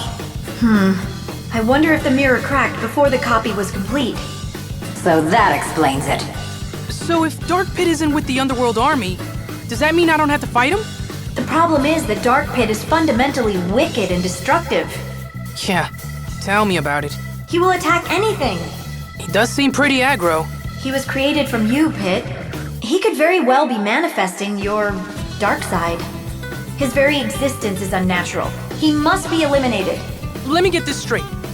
The Mirror of Truth was replicating monsters. So now that it's broken, the Underworld Army can't generate new troops, right? If that were the case, their numbers would be shrinking, but that's not happening. Then where else can Medusa be getting her reinforcements from? I really don't know, but there's something very strange about them. Like their faces? I'm talking more about their interior. Specifically, their souls. So how do we get to the bottom of this? Well, one thing's for certain, Medusa's the source of all this trouble. But Dark Pit presents the more immediate threat. For now, just keep the heat on him. Okay. I mean, it's still weird to me, but it makes sense when you explain it. So you two defeated Pandora, Of course. You don't seem too upset that we took out one of your top commanders, Medusa. Pandora may be gone, but her powers live on in Dark Pit. Another astute observation from the supreme leader of the Underworld. My, aren't you prickly? Even so, your power of flight seems to outlast Palutena's. I can't say I'm not envious. Don't let her get to you. However, who's to say that his power won't eventually run out? Yeah. After all, your flight power only lasts for 5 minutes. Pretty horrendous fuel economy, huh? Oh, I'm sorry. I didn't mean it like that. I guess we're both bad at flying. Look over there! Little did Pit know that this wild copy chase led him right back to Two Fort, where all this started. Upon surveying the landscape, the angel saw the ruined bridge and remembers slaying twin bells in the blue base before he ever met the boys. He just hopes they're okay, especially after last chapter. I'd better land soon. And I'd better get started on deploying my troops. Send my rat-stick brother to hell. Don't listen to him. Send my imbecile brother to hell. What? No. Come on. Is that really necessary? All you ever do is disappoint and betray me. Cheating, stealing, friend-making. Somewhere within these ruins is Pitu. Gesundheit? No, Pitu. As in Pit 2. As in Dark Pit. Pretty great nickname I came up with, huh? But not as great as Patui, right? Anyway. So, the plan is to find Pitu and take him out. Correct. He might try to escape, but we can't let him get away. Pit wishes he can forget those two old farts. Palutena reminds me that they occupy cloned pit bodies, and they're actually directly aligned with Medusa. So, change of plans. Get rid of the Man Brothers first, then take care of Patutski. Yes, I said, and I'll say it again. Who wants to crack open an ice-cold Patutski with the boys? I'm gonna plant me a Patutski tree, and then we'll make some Patutski wings with some hot Patutski sauce. You get the idea. Anyway, the Man Brothers are leading the last of the red and blue underworld mooks. Palutena says the red team are fighting the blue mooks, led by Blue Tark in the blue base, and the blue team are fighting the red mooks, led by Redmond in the red base. However, if Pitt goes into the blue base, he needs to get the red team out of there and lead them against Redmond in his base. Then, they need to go back to the blue base and take care of Blue Tark there. According to Medusa herself, these red and blue mooks were only deployed in case anything happened to the Mirror of Truth after they were reduced. Soon enough, Pitt reunites with the red team in the blue base. Now to get them out of there. Then it dawns on Pitt. Are the respawn machines still deactivated? Spy confirms, but Medic assures him that they still have their reanimators and dispensers. Whew, good to know. Hey, what's that hunk of metal? It's a Cherubot. No, don't shoot it. It's not an enemy. Yeehaw! This is great! The Cherubot is both armor and weapon. Even jumping in it packs a punch. Did someone say punch? Sexton, hail! Sexton was excited to fight the Cherubot. Medusa then taunts him telepathically, telling him to look at himself. He sells countless hats and guns to the mercs, and for what? Would he rather be out there turning mythical creatures and extinct species into trophies to fill his office in Manco? Then again, what worth are those trophies really? Sexton yells at Medusa to shut up, he's in the middle of a scrap. Need she remind him that Pitt was in that hunk of scrap? What? Then he had to hold back because not only was Pitt a friend of his, he's kid-shaped. He'd rather die than punch him in the face. Medusa groaned. That was her arch nemesis and he must be eliminated before it's too late. He has the potential to be just as if not stronger than Pandora. Sexton says so be it, he'll get a front row seat to him wrapping Medusa up in warpstone chains, just like Pandora did him. Wait, warpstone?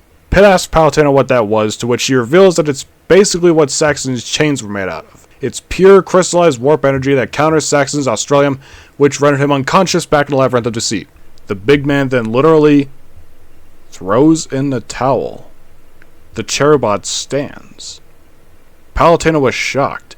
She's never seen Sexton surrender from any fight before. One of these days, Palutena's got to show Pip what he's talking about, but for now... Cherubot, you're my new best friend! Don't tell Lady Palutena. You unwashed reprobates! What the gravel am I paying you for? Why is my brother not in hell yet? Gameplay-wise, Redmond is much easier to fight on his own versus when he's tag teamed with his brother, but depending on the intensity, he's not exactly a pushover. After all, do any of the boys realize how long the Man Brothers have been trapped in the warp? Just like Pandora said, longer than they think. When the boys have Redmond beat, Heavy throws him into the air before planting him down to the ground. When the boys leave him there for dead, Redmond threatens to bite their legs off. I'm taking you to hell with me! You mean nothing to me now. They're going to bury what's left of you in a soup can! Go to hell and take your cheap suit with you. Another successful procedure. Yes! Sending my brother to hell was my best idea since the pregnancy machine. Just think of all the stuff you could get done with more than one of yourself. That's a good idea. Having a bunch of pits could come in handy.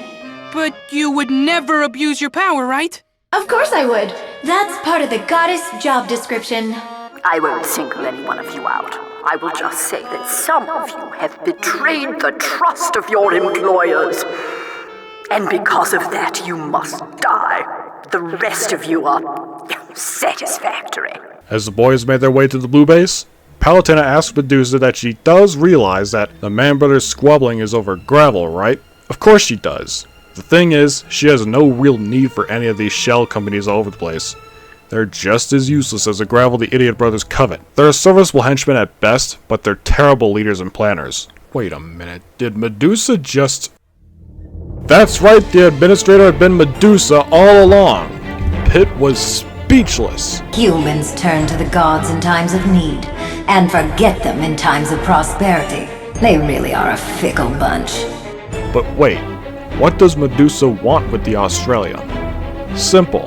Now that Redmond and Blue Tark have their new bodies, they have no need for immortality machines anymore, so she may as well take it all back for herself until she runs the entire Badlands dry. Meanwhile, Pandora tells this Lord Zed, whoever that is, to wait for him on the moon, that she's coming home soon.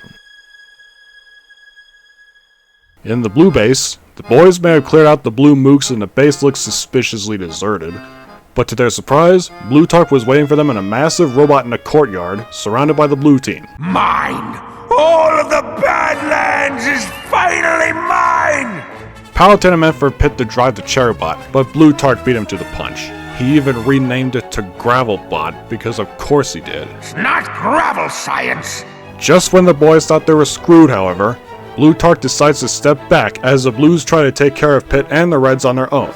Now we have a fair and poetic fight. Once the boys got rid of the Blues, their reanimators deactivated, but Demo blows up their dispenser lest they accidentally revive. He actually gets carried away and destroys their reanimators in the process. No time to worry about that though, time to finish Blutarch in a quick time event. First, Pit and Blutarch wrestle for control over the Cherubot in its cockpit. Blutarch has him cornered, but the red team shoot him to distract him. Pit then comes up from behind and kicks Blutarch out of the cockpit, assuming control of the Cherubot. Pit chases the clone throughout the blue base until Pit loses him. The Angel finds him until the clone surprise attacks him. Now Blutarch is back in the driver's seat. Palutena then suggests he go inside the cockpit and somehow destroy the Cherubot himself. Pit pauses before he realizes what she was talking about. He plucks a feather from one of his wings and vanishes into thin air before it starts tickling Blutarch with the feather. This causes the Cherubot to start punching itself in the head, and Pit goes for Blutarch's nose, causing him to sneeze until the robot explodes. In the wreckage, just as Blutarch thought he'd beaten his brother after 100,000 years, he suddenly felt a sudden surge of shock coursing through his body. He grimaced in pain as his dark wings drooped lifelessly. Pit reappeared before him. The imposter coughed up black blood on his white tunic. Some even got on his face. It distracts Pit for a brief moment, but he retains his death stare into the imposter's glazed over eyes. Blutarch's lungs rattled and his eyes rolled to the back of his head, before he exploded in a quick but blinding flash of warp stuff. Palutena was concerned at Pit's behavior, fearing that the boys may have rubbed off on him in some way, but... Oh man! This is my only tunic! Good, he was still there. Palutena tells him to not be such a princess. She will wash his tunic when he gets back. So, now that the Man Bros are out of the way, again, it was time to find...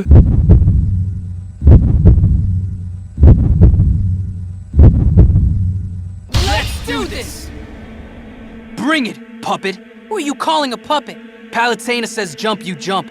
She says fight, you fight. It sounds like a very satisfying existence. For her, that is. I have absolute faith in Lady Palutena. The mirror of truth doesn't lie. I'm a reflection of your true self. So maybe your faith in her isn't quite so absolute after all. What would you know about faith anyway, you treacherous blackheart? Lady Palutena always guides me the right way. That's why I follow her. And the mirror of truth you mentioned? It's nothing more than a pane of lies. Pandora was just using it as bait. Looks like I touched a nerve. Me thinks the puppet doth protest too much. Oh, will you give it a rest already? Okay, fine. Do what you want. Or rather, keep doing what she wants. But I, for one, refuse to be a puppet. These wings take me wherever I want to go. Not if I take you down first. With a twitch, Pit's heart freezes and his blood ignites. He felt the sting all over his body as if a whip cracked onto his back. He couldn't even figure out where that sudden pain came from, as he collapsed onto the dirt, convulsing, writhing, gasping. Palutena tried calling out to the angel, but no response. His bloodshot eyes stared into nothingness, and his jaw strained as not a word could escape. Dark Pit then shares his pain. Palutena couldn't watch anymore as both angel and clone pound against the dirt, their bodies spasming, thrashing, contorting. Their screams fill the air around them before shredding it. Pit sees naught but a pile of dismembered, broken body parts of what used to be the boys, mixed with scrap metal from their dismantled reanimators, while a crimson pulsating heart that glowed with each pulse filled his vision. Standing in the middle of it all was a twisted silhouette, that accursed reflection, eyes glowing white, bleeding from his sickly, toothy grin, hacking them all piece by piece. The heavens burn as countless amounts of blood, both his and the boys', coat and melt the land. His blood boils with rage, and the rage runs black through his veins. He then choked the clone with one hand, ripping feathers from his wings with the other, tearing hair from his head with his teeth. Pitt clawed and scratched at the imposter, foaming at the mouth like a rabid stray, huffing and puffing like a starved predator. Shaken in his boots, Dark Pit retreated. No, let him go. He's in for a big fall, and we need to get back to stopping Medusa. Impressive. Medusa's been looking through Medic's file, and he was a real monster up there. Honestly, he probably would have ended up here anyway. She feels silly that he even bothered with a contract. She'd say he got the better of her on this one, but still, a deal's a deal, and here he was. She's sure he'll find the paperwork in order, so if he just initialed by his original signature, she'll get him out of here and on his way to Tartarus. Yes. Let's see. Oh, now this is interesting. Here, in Article 9, Section 7, it says the contract is only binding if you own a majority stake in my soul. To which she reminds him that she owes all of his soul. He sold it to her. Originally, yes, this was the case, but you see, I've since surgically added 8 more. Whatever the Tartarus that means. However, I do concede that with 1/9 ownership, you have certainly earned a seat on the board of directors of my souls. He then puts it to a vote by asking who thinks he should go to Tartarus. Medusa raises her hand, and her snakes perk up with her. 1 vote for Tartarus and 8 for Skyworld, it would seem. If she could call him a car, maybe of the Hot Wheels variety. Medusa was livid. She will not be denied! There is another option. If she could send him to Skyworld for, say, 3 years tops, oddly specific, well, she is a clever mistress. She tempted him once before, after all, so he's sure she'll find a way to trick him out of his other 8 souls. For now, though, he really likes her snakes and would love to keep one as a pet.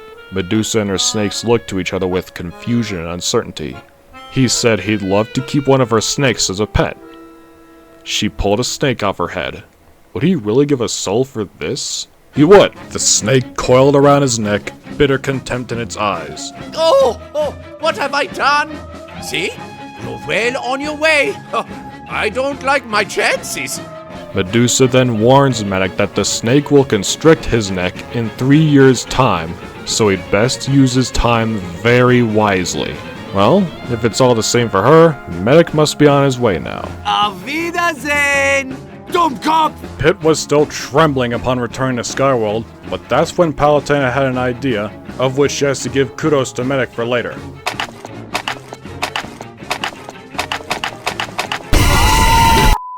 Where were the boys? Well, if they were wearing angel wings and laurel crowns, then this must be heaven. Pitt was ecstatic to see the boys. He thought he'd never see them again. Not only that, but it's the first time since the Centurion said he's made new angel friends, so his feral rage vanishes. The boys were happy to see each other again too. If Pitt doesn't mind him asking, what was it like being, Heavy says it was unpleasant. That is all. The rest of the boys nod in agreement. In the corner of the boys' eyes, they bear witness to none other than the goddess of light herself in all her glory. To catch soldiers' attention in particular, she raised her staff above her head while holding her shield in her arm, her halo glowing behind her head, echoing Lady Liberty down on Earth. Dear God. There's more. No. She welcomes the boys to Skyworld, introducing herself as Palutena, the goddess of light, but they can call her Lady Palutena. Despite appearing friendly enough as they greeted her back, the boys, besides having a medic maybe, were mostly confused. Sniper doesn't remember the administrator saying anything about Lady Palutena over there. If nothing else, NG remembers her just being really mad at them for colluding with Pet. Soldier added how she threw him into that terrible place with the trampoline and the Hot Wheels tracks. Finally, Scout added how they almost died. Palutena asks if Soldier means the Labyrinth of Deceit. Affirmative! Spy gave Pyro a glare. Of course he'd think that. NG placed a hand on Pyro's shoulder. He wishes all the blue team thought the same as he did at the time. By the way, Palutena alerts the boys of spoilers in case they missed it. Their old administrator was really Medusa all along. The boys were shocked except for Medic and even Spy. That explains a lot. Spy points out how evidently it explains everything from their purpose here to their major target, but he's trying to figure out why her name was Palutena. Given her vibe, why not Athena? NG cleared his throat, explaining that Palutena could be a specific way of spelling Pallas Athena. Understanding, they nodded. Wait a minute, Scout just realized, what was she doing here and not on— The boys can tell that the new weapons they received, while absolutely fabulous, were made out of Australium, but Palutena reveals that the Australium was actually Ichor, the blood of the gods. Pitt and the boys' jaws were on the floor as they all exchanged dumbfounded looks. The goddess lost it. She was in hysterics. They should have seen their faces. So she's just giving away her own blood for free.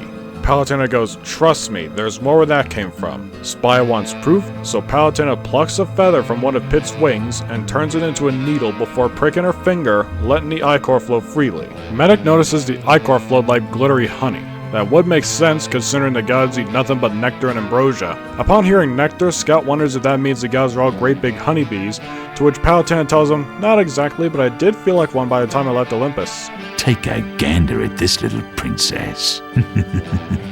It's like Christmas morning. On the ground, the ichor hardens into the crystal the boys were so familiar with being Australian. Well, that's gonna take a while for the boys to digest, especially Pitt, because never mind Palutena just making herself bleed like that. He didn't even realize that this was what runs through the god's veins. What about him? Palutena says that down in Two Fort, Pitt may have thought he felt his blood doing weird stuff, but yes, he too has ichor flowing in his veins. You know what? You're not scary. You're just weird. Despite my winsomeness and equanimity, I do have a strong streak of rascality. I don't even know what that means. Moving on.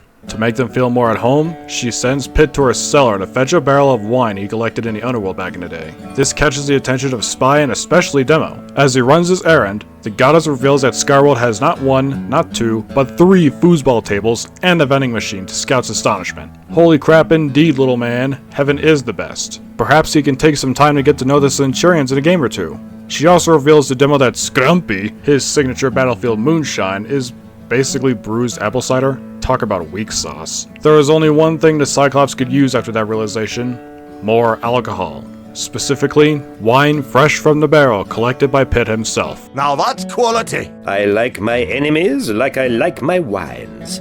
I let them breathe for a moment.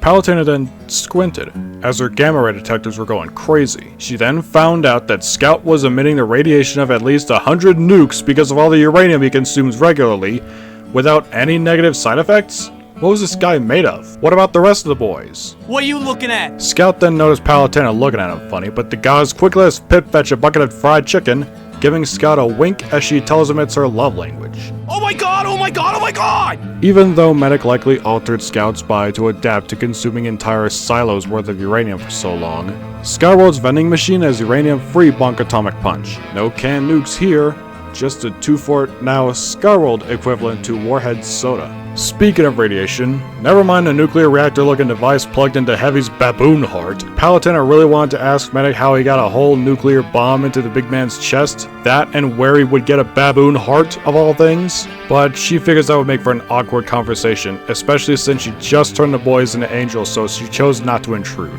Considering Palutena produces food out of thin air, she can do the exact same thing with Heavy's favorite food. Nom nom nom. Nom. Sandwich make me strong!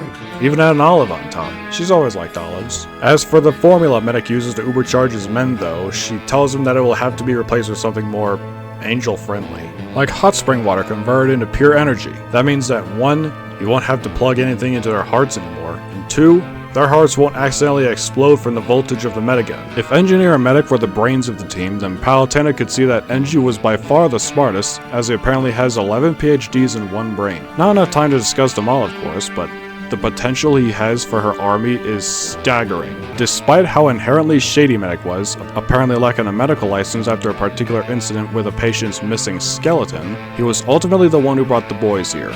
You know what? Whatever Medic's plan was, let's just say it's a miracle Pitt and Palutena came to them when they did. Actually, Sniper remembers a dream he had one night about visiting Mount Olympus, but when he made one of his Giratis, he was cast off the mountain. Palutena was glad he mentioned that because she tells him to look on his left shoulder. He was startled by the presence of a snowy owl. This amused the goddess, but she tells him the owl was harmless and will be his new pet, like Medic's snake. An interesting turn of events, but wait, what does she mean by like Medic's snake?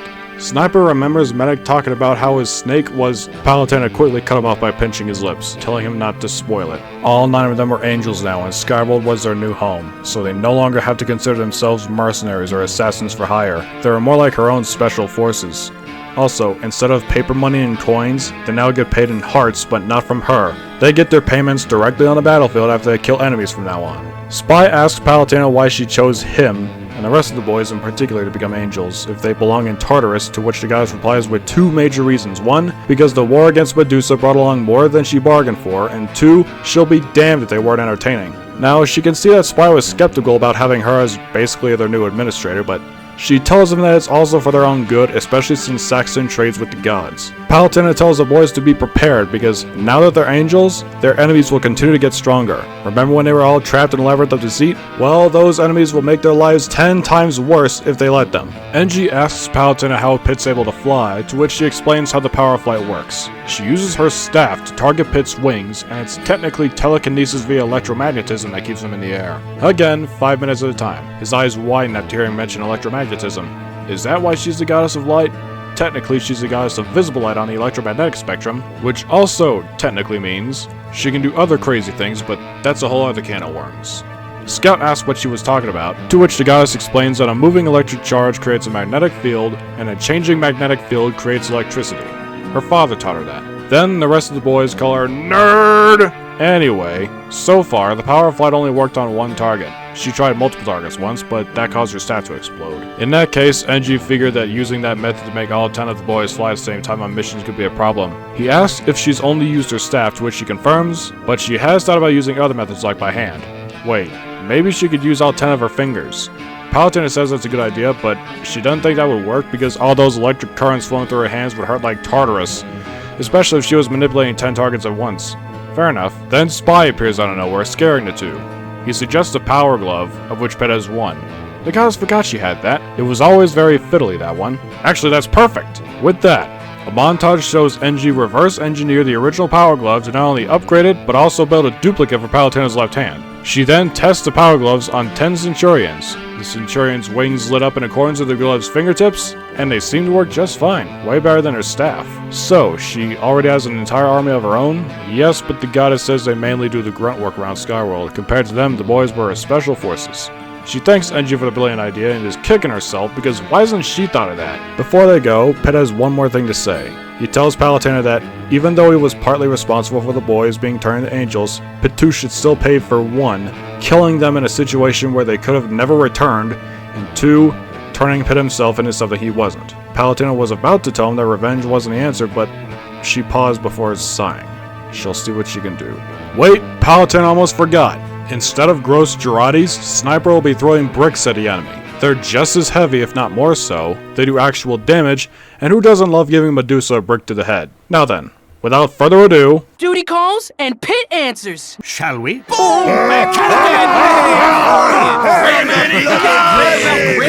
Save the Queen! We need to refocus our efforts on Medusa, so today's target is Thanatos, god of death. Back in the 80s, Thanatos took the form of a snake on Medusa's head. He's quite the chameleon, you see, and that was his look back then. Great fashion sense.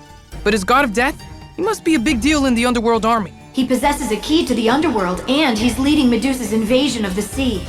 So I'll be fighting his forces in the sea? How am I supposed to do that? Just use your gills. Tell me, Pit, how are you with branchial respiration? Oh, no worries. I minored in branchial respiration. Wait, you're crazy. Okay, just hold your breath then, for about 2 hours. I said you're crazy? Sniper asks Palutena why they are flying over Whitehaven Beach overlooking the Great Barrier Reef. We're heading to Thanatos' base, the Seafloor Palace. It's situated in the middle of the lost country of New Zealand. You were kidding about holding my breath, right? She then asks Pit and the boys if they remember when Two Fort's dingy little moat parted in two, to which they confirm, claiming it was Pit who parted the moat. Pit was about to correct them, but with a hint of excitement, Palutena says they've seen nothing yet, especially the Reds. Ready, set,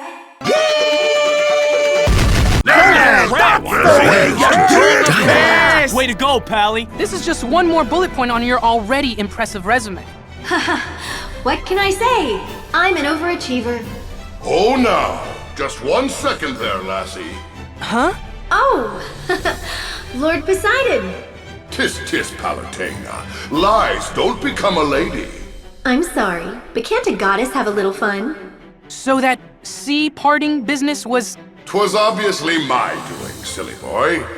To pull off an attack on the Seafloor Palace, I went to the sea god himself. It all makes sense now. Note to spy. Palutena lied to him and the rest of the boys. Remember that for later. I wouldn't allow anyone else to part my ocean. In fact, I've half a mind to put it back together. No! Please don't do that! Poseidon can think of about 8 to 9 reasons to do so sooner rather than later, but both Pit and Palutena insist that the boys were on their side. Despite your mischievous ways, you should know you have my full support. Much obliged, Lord Poseidon. While he doesn't particularly agree with the boys being apotheosized into angels, he realizes there are much more pressing matters at large. It was bad enough when the dark forces were contained in the underworld. But extending their reach to the sea and land is completely unacceptable. As the goddess of light, it falls on you to destroy them. I have faith that you will. You have my word. And mine too! Pit and the boys then fly towards the hole in the largest glass dome the Angel has ever seen. Sniper explains that this used to be New Zealand. I thought it'd be covered in barnacles and kelp, but it's actually very nice. Yes, but I sunk it long ago. Sunk it? That's a bit... extreme. Wait, Poseidon sunk it? Sniper remembers the sinking being the New Zealanders' own idea. Humans consist of equal parts hubris, envy, and deceit. Sometimes one has to put them in their place. Sniper sees. Fair enough. We've arrived at the ocean floor. Only a little longer until we reach the palace. From there, we'll defeat Thanatos and take his key to the underworld. Look! So that's the Seafloor Palace. Looks like one of the palace's spires punched another hole in the bottom of the dome. What about the hole the boys came through? No matter. I'll be closing up the sea now. It should wipe out any underworld stragglers. I've locked the door! The sea is closed now. My work here is finished. Thanks for your help. Oh, goody! Yes! Protecting an impregnable fortress can get awfully lonely. Is that you, Thanatos? Actually, I go by Thanatos now. The extra H is for amazing! Amazing, huh? I am full of sandwich, and I am coming for you! Have we met before? Oh, I'm wounded! Truly I am. I know it's been a while, but surely you haven't forgotten your old foe. Today ain't your day, pancakes! You know we've crushed Medusa's other commanders, Thanatos. Just give us the key to the underworld and we won't be forced to harm you. Impatient as always, I see. But since you've come all this way, wouldn't you like to stay and catch up for a bit? Oh, pretty please! So you're not going to give up the key? No need to get all huffy now. I'll have you know that I much prefer honey to vinegar. And I prefer witty repartee to any condiment. That is a diet I call morbidly obese. This is getting nowhere. Our goal here is to track down Medusa, right? Yes, Thanatos is basically Medusa's right-hand man. That's why he has the only key to the underworld. I have no such thing. None whatsoever. Honestly. I've seen better sides of beef been run over by a combine. How did this guy get to be Medusa's second-in-command? Beats me. Seniority? Hello! It's rude to exclude! Okay, if Thanatos won't give up the key, we'll have to take it from him. The longer we wait, the more we have to lose. We need to strike soon. We only have a little way to go, so buckle down. I'm buckled and ready. Today, we will emerge victorious. Everyone ready? Sound off if you're ready. Howdy, howdy. Let's get rowdy. If you're ready, I'm ready. Ready and waiting, mate. Yoo-hoo! Can you hear me? I'd like to be part of this conversation, please. Shut it already. Me? But you've been talking this whole game. Hello, fools! It is I, Marasmus. Welcome to Marasmus's Circus Bersercus, my big top of beastly abominations, my carnival of carnage! Behold, it is Halloween, the time of year when the doorways between our world and the next swing wide. That and President's Day. That's still only 2 times! So you've got to pick your battles if you're Merasmus! I see you brought your guns! Are you strong enough to discover how weak you are? There's only one way to find out! Admit one to madness! Pitt demands Merasmus the whereabouts of Thanatos, to which the wizard responds that he would join, but he's busy doing not his paperwork. Thanatos complains about how he doesn't see him helping him clear the Olympus-sized mountain of it, but Merasmus argues that he didn't sink New Zealand, did he? Thanatos didn't either. Need Merasmus of all people remind him what he's the god of again? For their information, Palutena correctly points out how it was Poseidon who sunk the country. Thanatos suggests how he should be doing all this paperwork, to which the goddess tells him that it's not her business, first of all. Second, he would do all that paperwork by himself if his Seafloor, Circus, Berserk, whatever, didn't penetrate the glass dome surrounding the country from below. Merasmus thought Soldier was the worst roommate. Actually, Thanatos blows that lead-poisoned jarhead out of the water. So, now what? Palutena suggests the boys split up into 2 teams of 5. Pitt will join the Reds and hunt down Thanatos because, hey, she gets it. And the Blues will at least keep Merasmus occupied, unless Pitt just wants to fight the Wizard alongside the Red team again.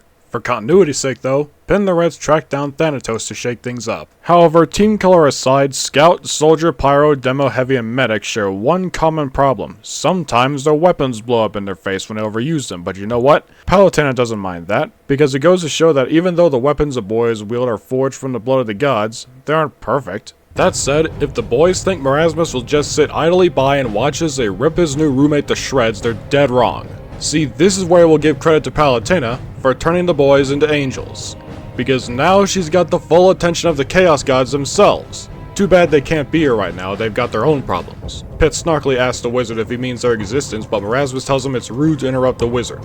As it was saying, the gods of the warp were generous enough to make him their herald, so they gave him a special gift, a most dangerous weapon to use for this very occasion. They've heard of the Wheel of Fate, but prepare for the new and improved Wheel of Chaos. Every 90 seconds or so, the wizard will spin the wheel and it will summon cacodemons from the warp, be it from the domains of Ares, Discordia, and Dionysus. Pitt asks who that third one was, but even Merasmus won't say because it's top secret. Besides, Pitt wouldn't want to spoil the surprise so soon, it wouldn't be good for business. Now then, without further ado... The wheel! Come on, wheel. Merasmus needs this. And Ares it was. It seems the wheel was very generous toward his sister. Thanks, but no thanks. These blood letters may look small on screen, but don't let that deceive you, because they're actually between 7 and 9 feet high.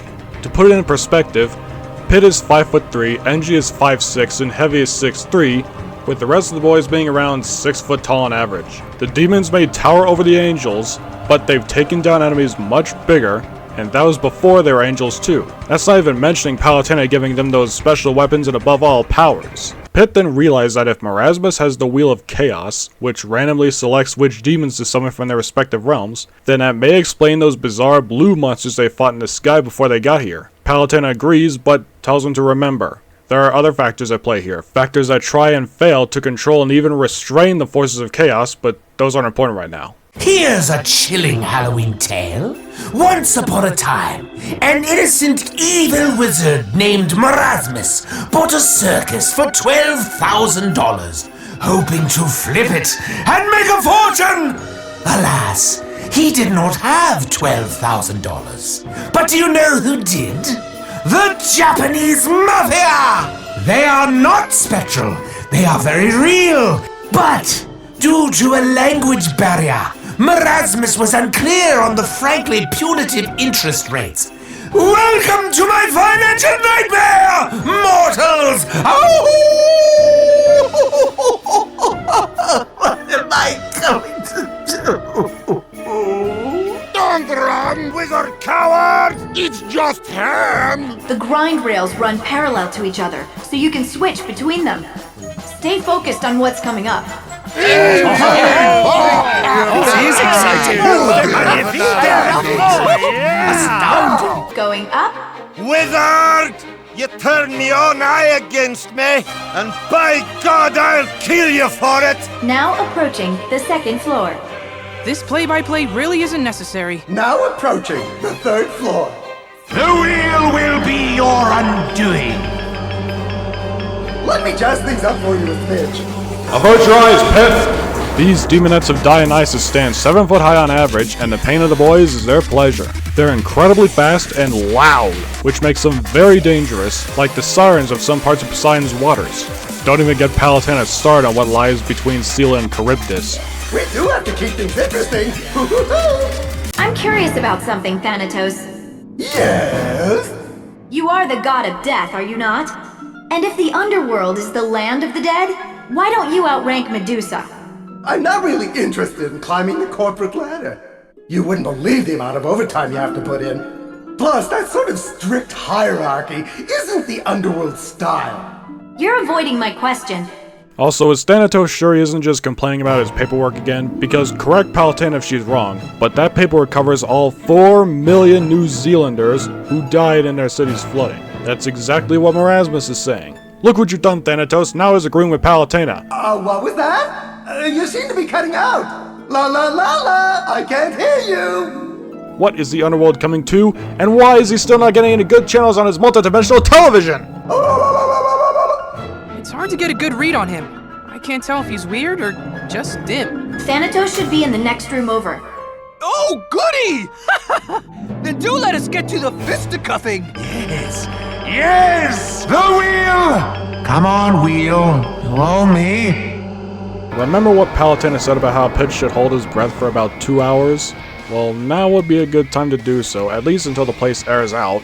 Oh, heavy does not feel right. Soak your socks, boys and girls, into the thick, bubbling pus and steaming, foaming mucus of the festering family of demons, consisting of your best friends, plague bearers who stand at 9 stankin' feet high.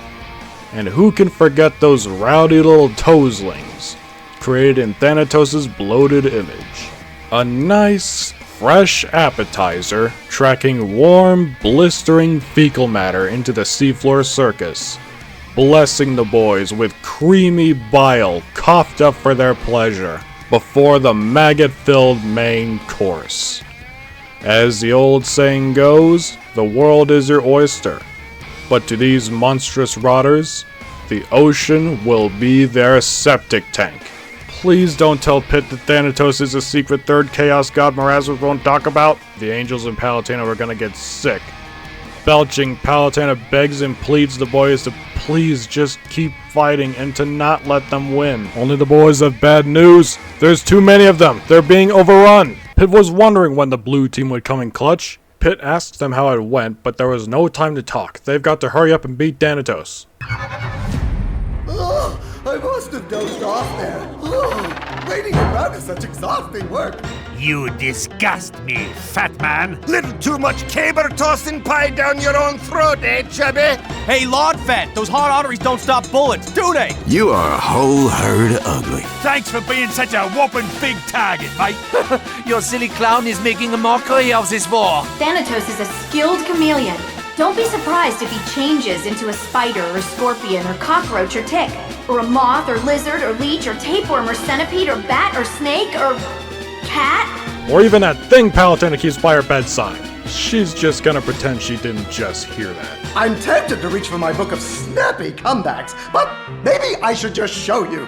And a 1 and a 2 and a 1, 2, 3! Above you, maggot! Really? How much harm could... Ever heard of athlete's foot? I'm going to gut you like a Cornish game hen. Slicety slice! Dicety dice! Stabbity stab stab stab! Oh, fat man, please! This is getting awkward. Maybe you can get the sword to hit the spears when they're in the ground. I'm just gonna catch a few Z's here. By the way, your attacks are useless. You are quite bulletproof. When we kill you, can I take a skin sample? Or maybe an arm? Why don't you try hitting those skulls back at him? Couldn't you see the bloody bumps? Key! Key! That's not even what a bat sounds like. Yo, batter up! Yeah, it's a freaking bat magnet! It looks like he turned into a doll. There's something inside of the doll! Wait, inside Thanatos is a mini Thanatos? I wonder if they sell these in the gift shop. I am going to kill you, and kill you, and kill you! Aha! Gotcha, Chuckwagon! Oh, there's a new gravy-filled angel in heaven. We are owning you, you fat, bald, fatty, fat.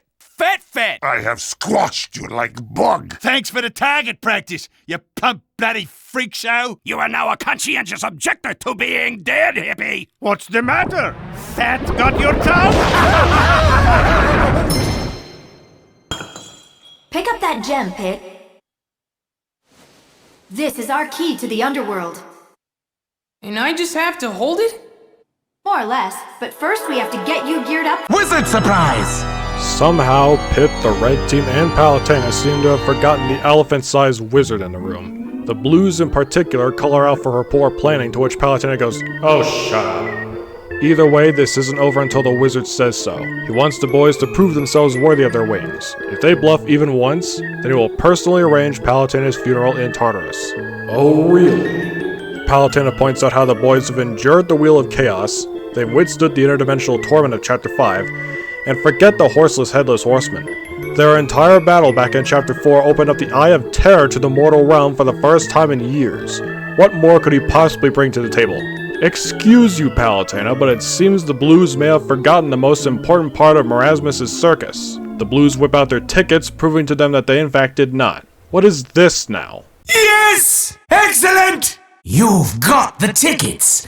Get them to the top of the strongman! So that's what those giant attractions are for. Wait. But that means... Ah, creep! Palutena alerts Pit and the Reds that if the Blues get those tickets to the top of the strongman, they'll be trapped in the warp. Pit, Palutena, and the Reds race against Merasmus and the Blues to the strongman. The Blues have the Reds outgunned, meaning Heavy Medic must rely on Uber charges in order to make a difference, while Pit plays their ace in hole. Submarinas! Jaratitos! As the wizard tries drowning Pit and the Reds in Girardi, he tells them that their precious goddess won't always be there to protect them. Also, what's the point of continuing to fight him? I will come back stronger. Erasmus disappeared and hid somewhere amongst them again. Pit was getting infuriated now. Some wizard he was. Welcome to Demo's world, Pitster. As long as he was hiding, Pit and the Reds may as well use this time to chase the Blues, but they were too late. Well done, Blue Team! You've won yourself the advantage in a bumper car game. A game where I plan to kill all of you and feed your souls to an evil circus god! Circus god? Bonzo! Appear! Appear before us!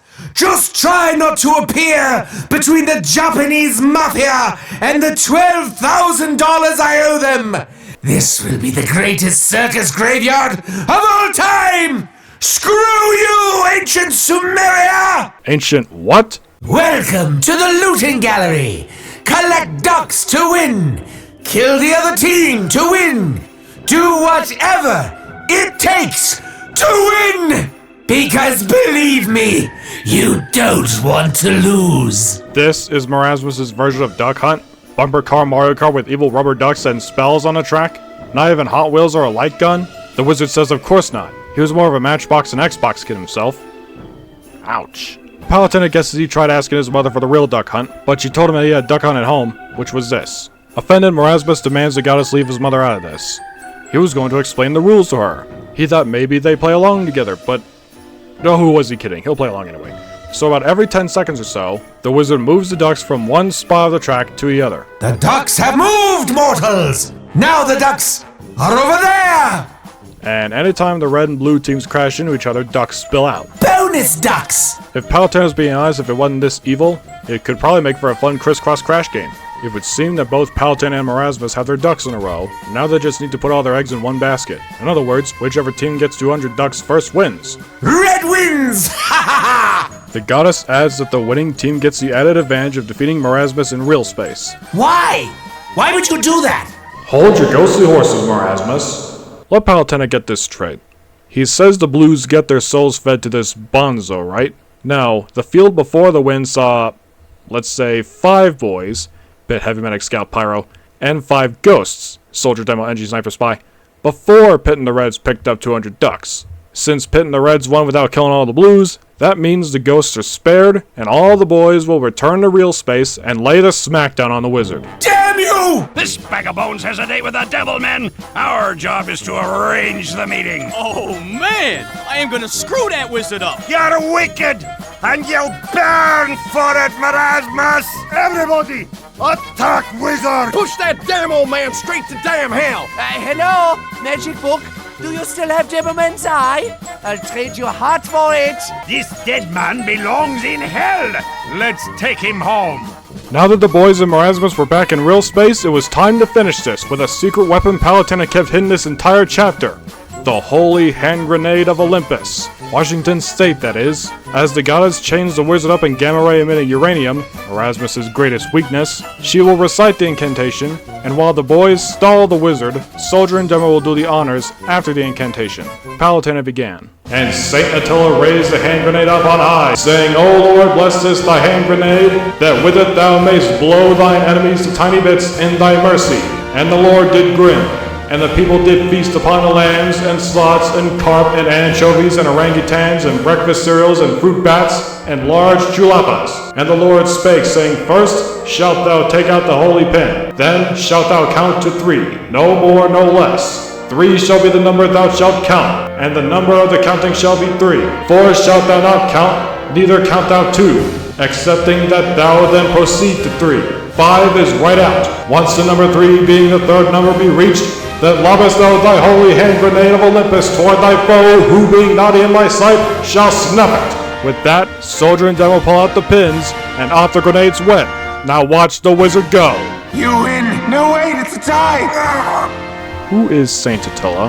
I don't know. Upon return to Skyworld, Palutena was impressed with the boys. They did fantastic down there, but the fight's not over yet. So in the morning, Palutena is giving them all a gift. That night, the boys were asleep, some dream about what that gift might be, others of leaving their mortal existence behind before they were apotheosized into angels, when Pitt awoke in an enraged frenzy, which woke the boys. They ask him what his problem was, to which he takes a few deep breaths before admitting to having that nightmare about Dark Pit again. The boys hear him. Even though they must admit he was partly responsible for why they were angels, the scars still cut deep. Deeper than anything they endured back on Earth. They just wish they knew how to get to the bottom of his issue. Fortunately, Palutena might have a solution. She prepares a special decaffeinated herbal tea that should calm his nerves, relax his muscles, help him sleep better, and prevent sudden outbursts from happening so frequently. With a little bit of sugar and honey to help get it down properly. Pitt saw the leaves floating at the bottom of his cup, which weirded him out, but Palutena tells him that the leaves release antioxidants, which is a bonus health benefit.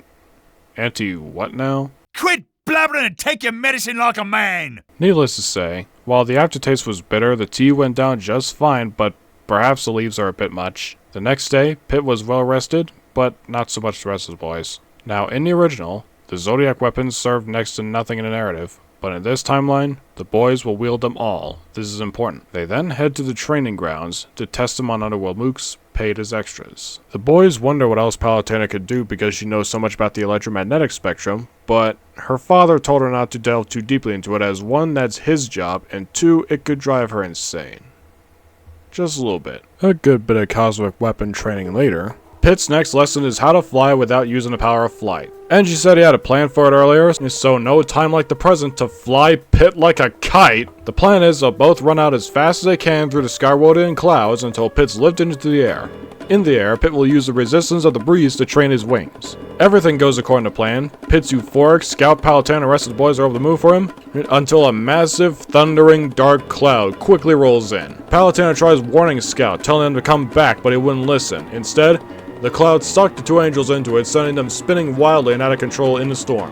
When Pitt groggily opened his eyes, he saw Palutena and the rest of the boys surrounding him, looking concerned, before he and Scout found each other laying beside each other. So, don't do that kite thing again? No, it's a great plan, but Palutena reveals that was just her father Zeus's sense of humor. She made new wings for Scout, but she told him to not go full Icarus and make it look like Daedalus. Well, back to the front. Before this mission begins, Palutena gets a telepathic call from none other than the War Master of the Imperium of Man, Primarch Horus Lupercal. He reports that fellow Primarch Sanguinius was captured by the Dark Eldar, so the Blood Angels are being overrun by them. The Dark Angels sent reinforcements, but they ended up lost in the warp. Addressing her as Mother, he tells the goddess she's their only hope, and that he sent the Ultramarines to provide her backup. Palutena tells her son that she'll do his best, and that the Drukhari won't have their way with her. With Medusa's commanders out of the way, We're getting to the battle of battles. Medic would like to add that for this mission, NG's installed a siphon feature on the medigun that takes the enemy's life force and converts it into healing energy for the rest of the boys. All it takes is one flip of a switch. Scary but effective. What the hell is that? It's the devil's work! These crystal towers seem to have emerged from New Zealand and the Great Barrier Reef, which is weird, but moving on. Just where were they going anyway? I'm a little embarrassed to say. Remember the 3 sacred treasures you used against Medusa long ago? Wait, Scouts heard of these 3 sacred treasures. The Mirror Wings, Arrows of Pegasus, and Shield of Light, right? Pitt promptly corrects them. The Mirror Shield, Arrow of Light, and Wings of Pegasus. A lot for Scout to remember. In any case, last NG heard, after Pitt first beat Medusa, Palutena hid them away. I hid them in case of an emergency, you know, so they wouldn't get stolen. Now that's using your noodle. The story doesn't end there. See, there's also this space pirate ship. What the hell? You know, a pirate ship. In space. Its crew travels the galactic sea, robbing the heavens of constellations. But what does that have to do with the 3 sacred treasures? Oh no. Well, I hid the 3 sacred treasures in the constellations. You have got to be kidding! So the pirates stole the treasures along with the stars? And the underworld army has gotten wind of it. They're attacking the ship. Idiot! Which brings us to today's mission. Raid the pirate ship and retrieve the 3 sacred treasures. Then Soldier tells the boys that they were about to join the Space Marines. Actually, Palutena's glad he mentioned those because she just so happens to know a few Space Marines. In fact, they called for her backup for this particular mission. Pitt was surprised, but she and the boys are getting ahead of themselves. We're already late, so we have to hurry. Hold on. Man, what a sight. Oh, that's beautiful! So the 3 sacred treasures are pretty old now. Do they still work? They've grown more brittle with age, but they'll likely last a few more battles. You're not exactly inspiring confidence here. Well, maybe you don't even need them anymore. That perhaps the real sacred treasures were the friends Pitt made along the way. Don't be such a chicken. I'm no chicken. I can take Medusa with one arm tied behind my back. With or without the boys. Listen to that swagger. You've toughened up nicely, Pitt. Remember when you'd be like, I'm finished all the time? I still say that. A lot. Scout asks, if Pitt doesn't need the treasures anymore, why are we going after space pirates who took them? To which Spy points out how they don't know 1, what space pirates could be out there, and 2, what they'll do to them or with them. So logically, it's better to keep them around at home than out in space. It would seem that old Palutena didn't think that through. Don't make me smite you. Holy Mary Mother of Joseph! Now that was what Pitt calls a spaceship. It's the biggest he and the boys have ever seen. This is what God would use to shoot somebody. Looks like humanity's doing pretty well for themselves, huh? Palutena agrees for the most part, before explaining that this ship, built like a Gothic battering ram, which had to span the size of an entire city, was named not Macragg's honor, but Athens' honor, and its captain was Primarch Rabute Gilliman, whose aesthetic is exactly what you expect, given his ship's design. Pitt can see what makes these guys so ultra, but Palutena correctly points out how they get their name from their ultramarine blue color. Puns aside, Palutena reveals that 2 more Space Marine legions tried their hand at the space pirates, but Sanguinius is captured, so the Blood Angels are overwhelmed, and the Dark Angels sent reinforcements but are lost in the warp. So together, Pitt and the boys will team up with the Ultramarines against the space pirates, and they'll see firsthand just why they're the greatest of them all. You've arrived at the Galactic Sea. The pirate ship should be around here somewhere. Stay frosty. Watch out! Incoming! It's moving pretty fast. Stay on its tail. I think I see the ship. It's under attack by underworld forces. Good. That means the treasures are still on board. So the plan now is to defend the ship? Focus, Pitt. To get the treasures, you need to take out those space pirates too. Plus, just think how lonely the sky would be without constellations. Oh, please. Upon closer inspection, however, the underworld mooks weren't attacking the ship, they were defending it. But why? Next thing Pitt and the boys knew, something appeared over the horizon. It resembled one of those glitter balls, but on an immense scale. The boys thought it was a bubble shield or something, but Palutena tells them it's not a bubble shield, it's a portal. When the boys enter this portal, they were immediately visually assaulted by the deep green sky and black spiky buildings. I'm looking for an entrance. Hold tight. Palutena tells the boys to avert their eyes if they can. Found one. Get ready to go in. The boys were then greeted by 2 voices, giggling and mocking them. Oh wow, they're on their way to defeat Medusa. How brave and noble. Do you love me yet, Lady Palutena? Oh, I don't know. Poseidon might have something to say about that. Oh no, you don't. Not in my temple. Then Palutena realized that they weren't mocking Pit, they were mocking her. Now the line has been crossed. There is Sedeno and Euryale, Medusa's two immortal sisters. They've been living the high life here in Commorragh, worshipped by the Dark Eldar and their king, the sisters' prophet, Asdrubal Vect. And they claim they trumped that mortal push over Medusa 6 ways from Sunday. The mooks the boys fought were unlike any they've ever fought before. Some wielding guns, others whips, others blades, but that didn't even scratch the surface of their arsenal. Insult to injury, just about all their weapons are poisonous. So those are the space pirates? I get the feeling they won't just hand over the 3 sacred treasures. What's the matter, you freaking stupid? They might even be tougher than the underworld forces. Be careful. Forget the underworld mooks. Comparatively speaking, they were protecting the boys from the utterly nightmarish Dark Eldar. The worst part is they constantly hurl racial slurs at them. I will not, in good conscience, repeat what slurs they use because, Demo is right there. Up above, a blue drop pod emerged and out poured a tactical squad of 13 Ultramarines. You know, because they're the 13th Legion. Wait a minute, there are 13 legions of Ultramarines? Palutena then explains that what she meant was there are 18 legions of Space Marines total. The Ultramarines are the 13th, the Blood Angels are the 9th, and the Dark Angels are the 1st. Together they make Imperium Secundus. Euryale then asks what the point of a Secundus Imperium is, if there already is a fully operational one, and if she and her sister must know. Palutena explains it's for when the Imperium Prime falls, and considering how the Great Crusade is going right now, she'd say they're doing just fine. Sedeno wouldn't be so sure about that, as Imperium Prime has a son who will only drive himself mad trying to achieve perfection. Euryale would like to add that all it will take is for one Primarch domino to fall in order to bring the entire Imperium to ruin. Not if Pit and the boys have anything to say about it. How cute.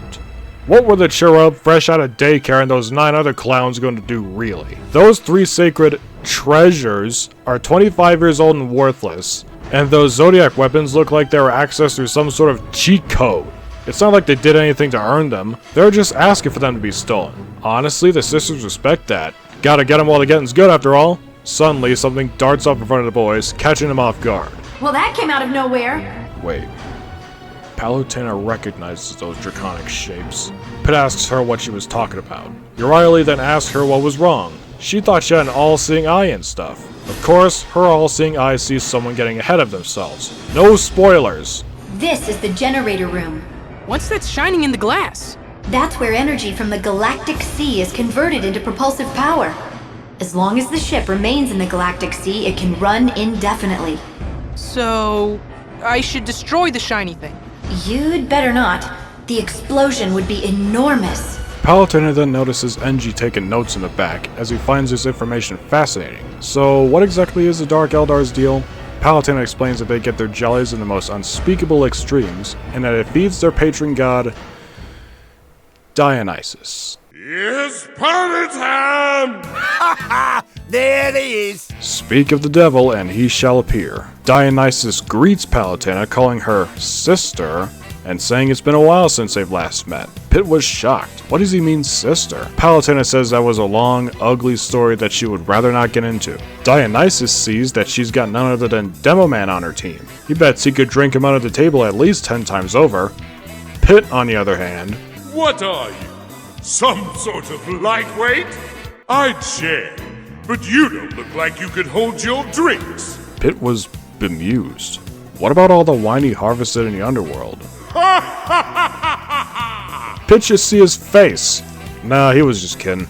There's good reason he only gets his wine from the best. Palutena tells Dionysus to leave Pit out of this. Demo, however, is ecstatic. Being noticed by the god of alcohol is a blessing in and of itself. This guy! Sedeno and Euryale, however, hate Dionysus, And so do the Dark Eldar. They're deathly afraid of him. They run and hide from him, even though Commorragh could pop him like a balloon. The thing is, they call him He Who Thirsts, because he consumes the souls of not just the Dark Eldar, but all Eldar after death. So when the Dark Eldar inflict as much exorbitant pain and suffering as possible, it makes them immortal and thus safe from his grasp. That means the Dark Eldar are not only space pirates, but also pain vampires? Kind of, except they're not undead. Oh, I see. See what? This must be a storage vault for the stolen constellations. They've all been compressed for easy transport. And what about the 3 sacred treasures? Unfortunately, they don't seem to be here. I bet the pirate captain has them. I wonder if he's wearing them. Then it's more than just an emergency. It's a fashion emergency. In the center of this vault was Sanguinius himself, crucified. Pitt checks to see if he's still alive, and the Primarch groggily wakes up, a grin stretching across his wrinkled face, bags under his eyes. The drained Primarch says he's been waiting for them. Of all the boys, Pitt's the one whose attention he's captured the most. Palutena senses a sort of intrinsic connection between the two. Pitt asks what she means, and the goddess jokingly tells him that Sanguinius might be his father. The Primarch chuckled. No, he wasn't Pitt's father. He already has an entire Space Marine Legion born from his gene seed. Gene seed? Long story. Anyway, his father came to him and told him the gods' champions would come to save him if his brothers didn't show up on time. Apparently, the Dark Eldar have been converting his blood into wine and offering it to Dionysus. Meaning if Dionysus was the dealer, then the Dark Eldar were the suppliers. So could that wine be the very wine Pitt had consumed back in the day? Most horrifying truth, but there is no time to dwell on it. There's gotta be a way to free him. Obviously the Dark Eldar won't have that. They demand they stay away from the prisoner or they'll throw black holes at both him and the boys. Not if the boys themselves have anything to say about it, because they can do that too and then some. Then a wave of Dionysian demonettes appeared. Why are these purple freaks his ambassadors? Listen! I got a secret for you. Olympus had a seat reserved for him as their 13th god, but then the other gods turned him down at the last minute. Palutena says there's good reason for that, and let's just say that's why he's a chronic drunk. No, the chronic drunk. That raises some truly horrifying implications, the boys realized. The boys, overwhelmed by all the Dark Eldar and demonettes running around, Engie suggests they use the energy from the compressed stars to beat them. Palutena pauses before going, go ahead, they're stolen anyway. Charge! Ooh, interesting. Medic uses his medigun, which, Palutena might add, is forged from the blood of the gods to siphon the energy from the stars, and when it's converted into healing energy, the strength of the Ubercharge depends on how much energy Medic uses. At the lower end of the spectrum, the target will glow red, indicating the coolest star temperature and thus the weakest yet longest charge at 20 seconds. The highest charge is blue, indicating the hottest star temperature and thus the strongest yet shortest charge at 10 seconds. The middle has the two most balanced colors, with white being the stronger of the two and gold, ironically, being the weaker. The less energy Medic uses for red charges, the more energy he'll amass for more blue charges. Medic even uses this energy to heal Sanguinius. Today, I am a god!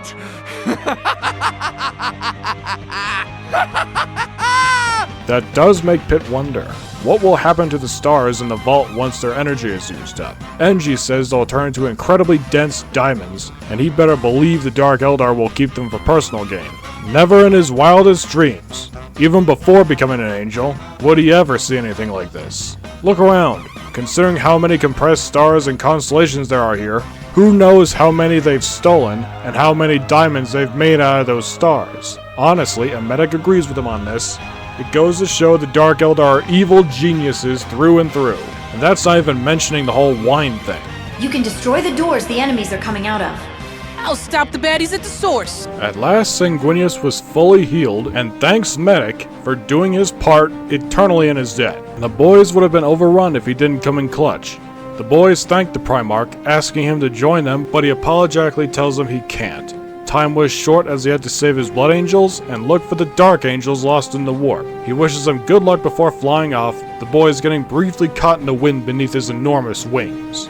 Pitt wishes he could be like Sanguinius. Actually, Engie has an idea for that, and he'll show him when they get back to Skyworld. For now though, before the boys went outside, a Chronos pain engine stood in their way. These bastards were created by the Homunculi, who are basically mad scientists who turn slaves they trade into machines like this one.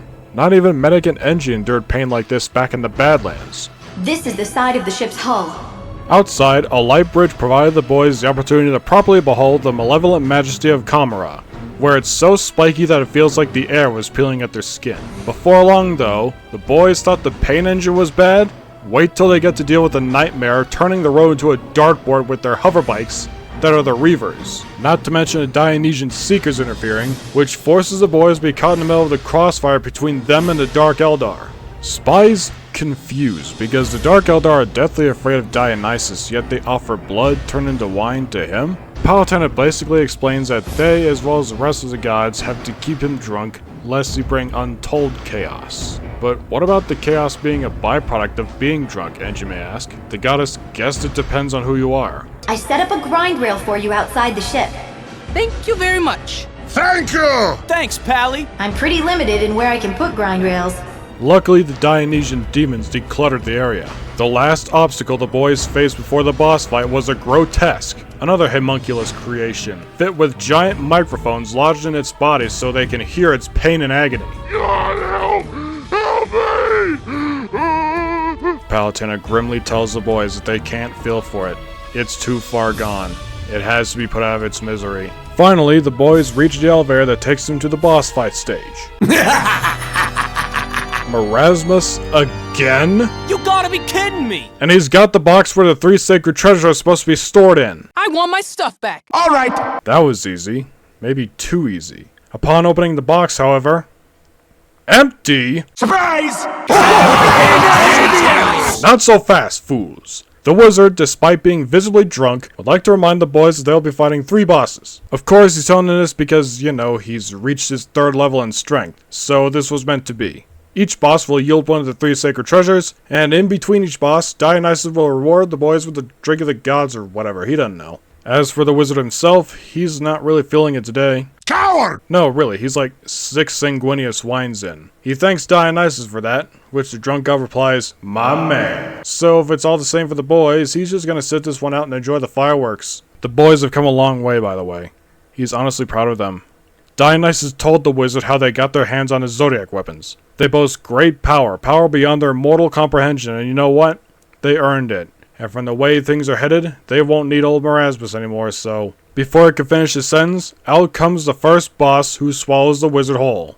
Enter Ridley. He's the high-ranking space pirate commander leading the Dark Eldar forces and stealing the 3 sacred treasures. Though compared to Supreme Overlord Asdrubal Vecht, he's more his champion, his enforcer. Palutena has actually had a run-in with Ridley before. What? Go figure he'd go running and hiding all the way to Commorragh because he can't hack it against a goddess such as herself. How come the boys didn't see that? The very important goddess answers that it's because unfortunately they weren't there. She wishes they were though, it was awesome. As much as Pit would love to sing Palutena's praises, he's in the middle of a scrap right now. While Pit's doing what he does best, Scout takes aim with the Sagittarius bow. You'll never hit me! You'll never hit my tiny head! It's so tiny, I got a freaking such a tiny little head! Soldier drops a hammer with the Capricorn club. Down and give me 20. Pyro sets Ridley ablaze with the burning Virgo palm. Demo is ready to blow the ship they stand on asunder with the Leo cannon. Oh, there's a new angel in heaven. In hell! Heavy dual wields Taurus arms to bring brutal justice to Ridley. Shh! Sasha is asleep. Engie prepares to drown Ridley with the Aquarius blade. I am a god! Medic plays White Mage with his godly Metagun and Gemini Orbitars. I am a god.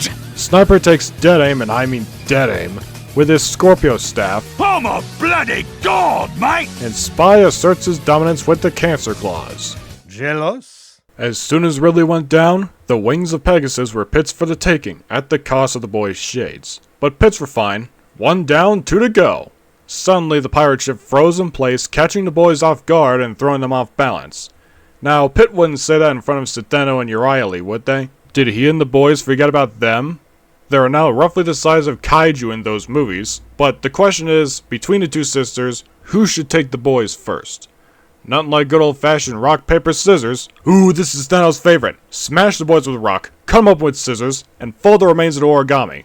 How original, Palutena thought. The 2 engage in 3 rounds of rock, paper, scissors until Uriah's rock crushes Steno's scissors. Never fails. Uriah pauses, leaving the boys briefly anticipating her first move. Before Pitt could order the boys to attack, all of a sudden, her eyes glow a bright red and she screeches. Pitt averted his eyes, as the rest of the boys were petrified into stone husks. What now, Pitt?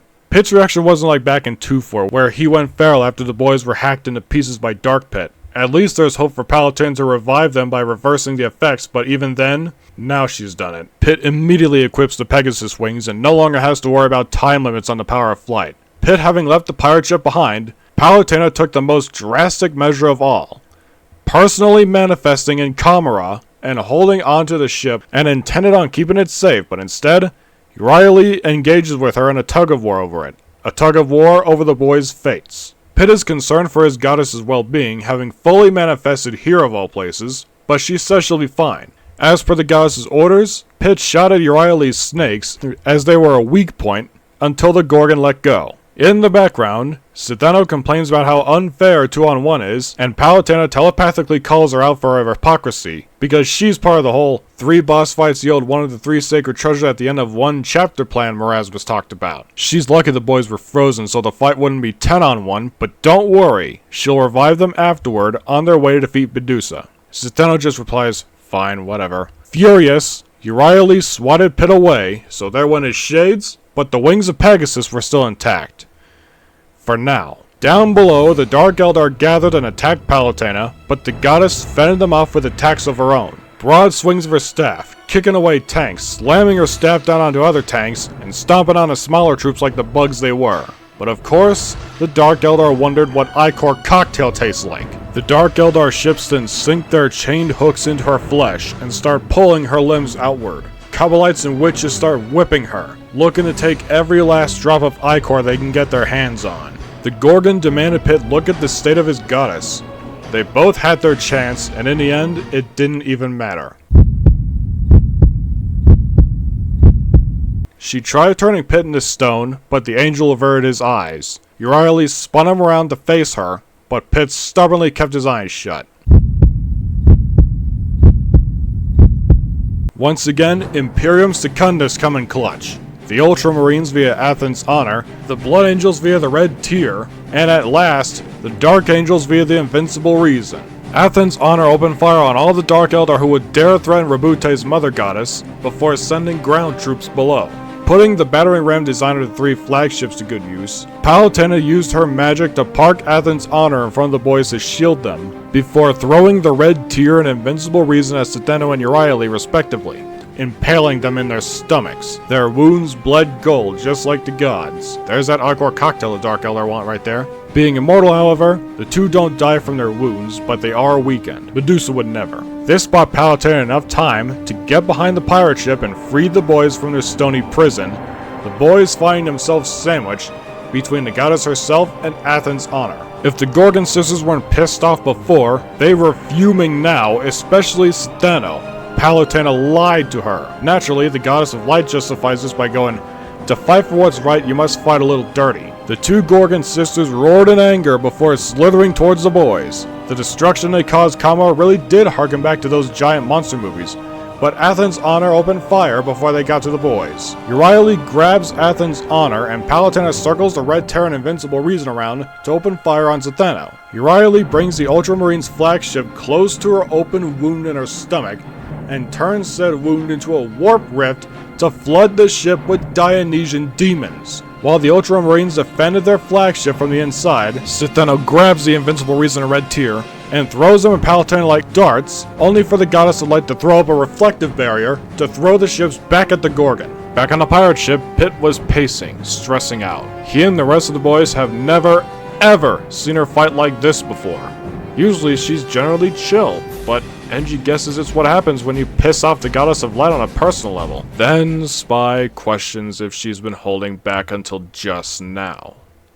If he must know, Pitt admits it's because she just chooses not to fight, to instead handle things with diplomacy. Spy once again mentions how she handled protecting the 3 sacred treasures. Now look where the boys were. Said boys were trying to stop Spy from saying too much as Pitt, their captain, was visibly worked up, and the last thing they need is to be turned into Gibbs just because they rubbed their captain the wrong way. Pitt tries holding himself back. It will all be over soon. It will all be over soon. Perhaps he needs to just talk about his experiences with Palutena in full. He remembers when Medusa first captured her. At that point, you can say she was a damsel in distress. He had dreams where she turned Pitt into a mook and sent him back to the underworld if he took too long to rescue her, though. And she did admit to him that she would abuse her power because she's a goddess, but, you know. So what Pitt's saying is Palutena's a power-abusing tyrant who may or may not have been in cahoots with Medusa at one point? Of course. Typical of the gods. The angel snaps. That is it! As the captain of not just the boys, but of a royal guard, Pitt will be the first to admit that no, Palutena is not the perfect goddess, but he respects and trusts her with his life, because at the end of the day, she's on the side of light. The same side of light as the boys were. Now, if they know what's good for them, if they have questions, he suggests they ask her. Otherwise, as their goddess, she demands full respect and obedience from her troops, so if the boys don't have anything nice to say about her, then she won't hesitate to turn them into underworld mooks, no different from the ones he slaughters like they're nothing, unless they keep their big, fat, stupid mouths shut! The boys were shocked, but they take this advice to heart, as they know now to be cautious. However, they hear a voice calling out to them. Citheno mockingly tells the boys that Palutena thought she could take her and their sister on, but she learned the hard way how weak she was compared to them, especially now that the flies in the form of the Dark Eldar are beginning to gather around her. Riley adds that you either learn some lessons the hard way or not at all. Palutena lies sprawled out in the streets, her flesh covered in scars, her dress reduced to ichor-soaked rags, her halo flickering in and out. Before she blacked out, the goddess used the last of her strength to extract the Imperial ships out of Commorragh and into Skyworld. She does not turn to a stone husk, though. Instead, the Dark Eldar were about to dig in, turning into an all-you-can-eat Ichor buffet, when Dionysus came in clutch, causing them to scatter. His Drink of the Gods saved her just in time, like a senzu bean, and he brought her a new outfit, too. He hopes she likes rosé. Slowly, Palutena began to wake up, her wounds healing. Dionysus brought her up to her feet. The goddess changes her outfit in an instant, which was as cute as a shrub, by the way, and the two performed their secret handshake. Bro! Brother! Hey!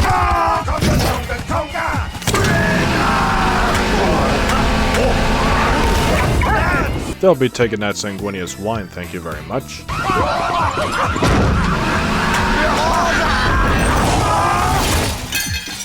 Nice. Now it was time to finish off the two blasted Gorgon sisters, who aren't stopping Dionysus and Palutena because...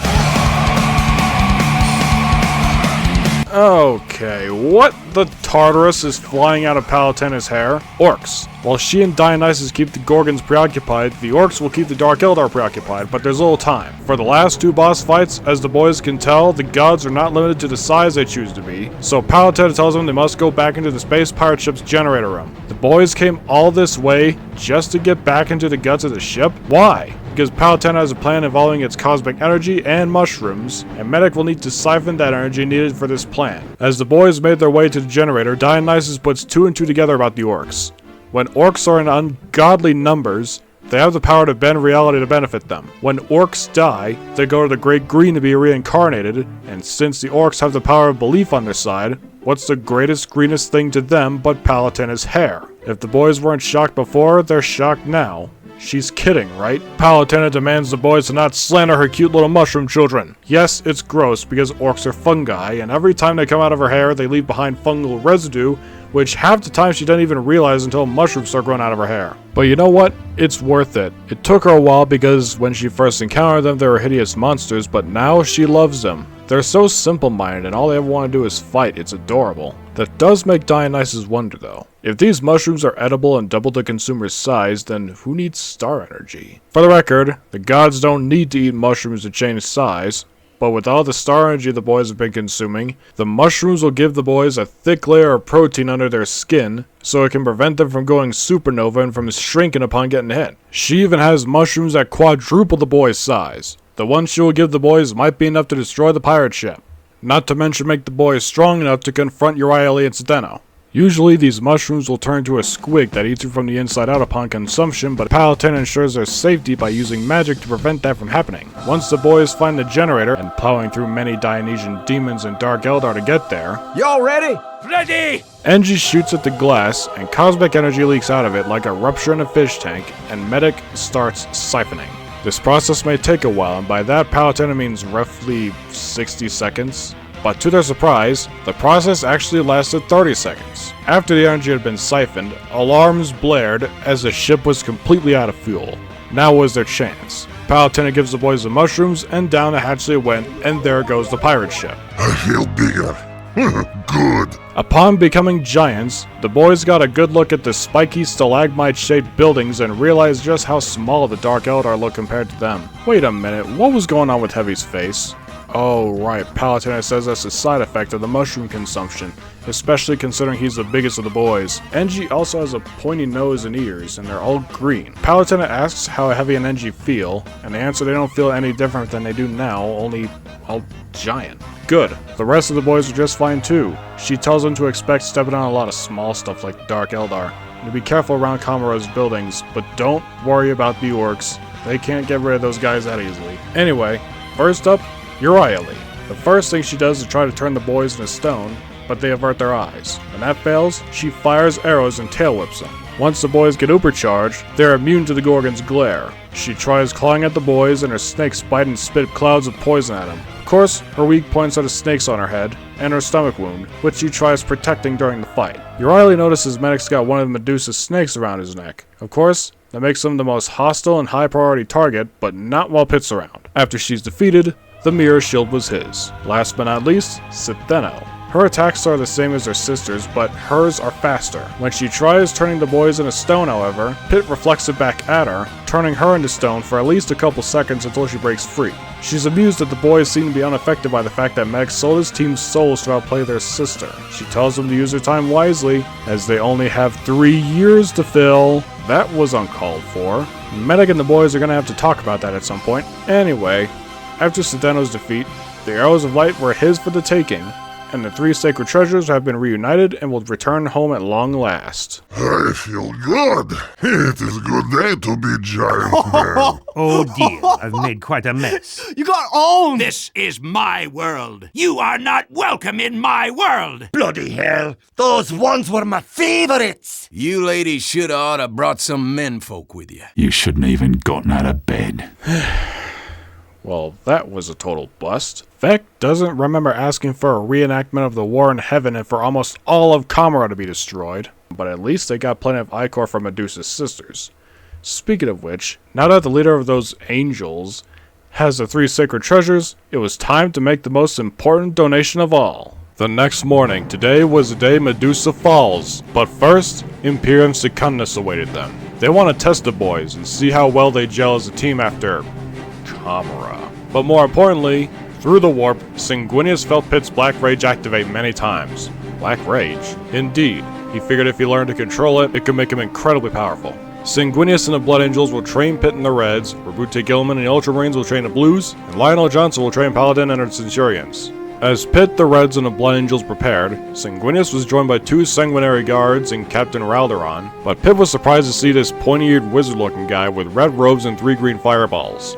He kept his guard up because he reminded him too much of the Dark Eldar, but thankfully he was no Dark Eldar. That was a relief. His name was Kel'Thas. He's the Sun King of his city of Silvermoon. He was once the prince of the Apollo-worshipping High Eldar, ruled over by his father Anasterion, but after the birth of Dionysus and the death of his father, Kel'Thas was desperate to save his people from their warp addiction and falling to he who thirsts, so he renamed the Apollo-worshipping High Eldar to the Blood Eldar. Little did he know that this would bring forth terrible consequences that would greatly affect their fates, so they all sought help from Sanguinius, who has ample experience with chasing highs through vices via the Red Thirst. He taught Kel'Thas and the Blood Eldar to control their addiction, and now, here they are. Anyway, in training, Heavy and Spy concentrated on a Sanguinary Guard, while Medic focused on Kel'Thas and Demo and Ralderon, but Pitt focused on Sanguinius. The Sun King noticed that Medic wasn't much of a fighter, but he can tell he wanted to try. He also noticed Demo's missing eye, whose socket was haunted by warp energy. Medic explains Abominomicon and Marasmus, all that stuff. But according to the Sun King, Marasmus ate a hunk of warp stone many years ago,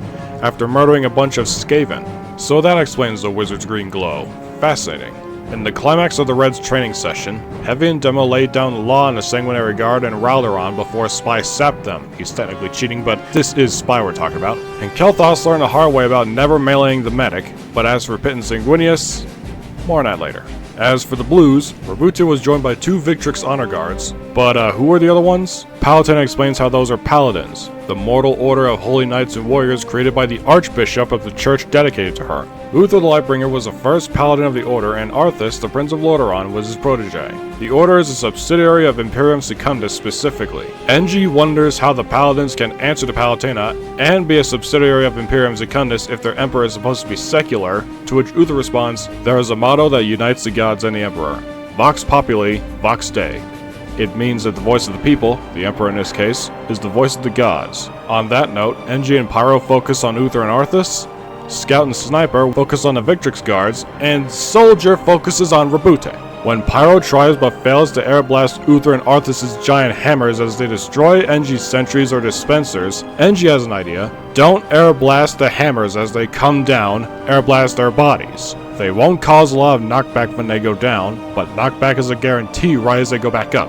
This is exactly what the Primarchs and Palutena were looking for. In the climax of his fight with Gilliman, Soldier used the distraction caused by being electrocuted and dazed by Sniper's Girardi. Yeah, he's still not over that. No toilets! No toilets! No toilets! And stunned by Scout's baseball, Duraka jumped so high that it took them all to come down as Sniper and Scout hit. The Primarch shook off the daze, and for a good few seconds he couldn't locate Soldier until he finally came down screaming and swinging the Capricorn Club against his head. You have been gardened, maggot! Again, technically the Blues cheated too, but Palutena wasn't above war crimes if it meant fighting for what's right. She resurrected the Primarch, and their training session was complete. Finally, Palutena, Macho, and the rest of the Centurions were ready to confront the goddess's adopted son, Heracles? No, Lionel Johnson, flanked by Corswain the Paladin and the Lion Guard in training. Corswain was from a different order of paladins loyal to the Lion and the Emperor. While it doesn't deny that there are paladins loyal to Palutena and the rest of the gods, Vox Populi, Vox Dei and all that,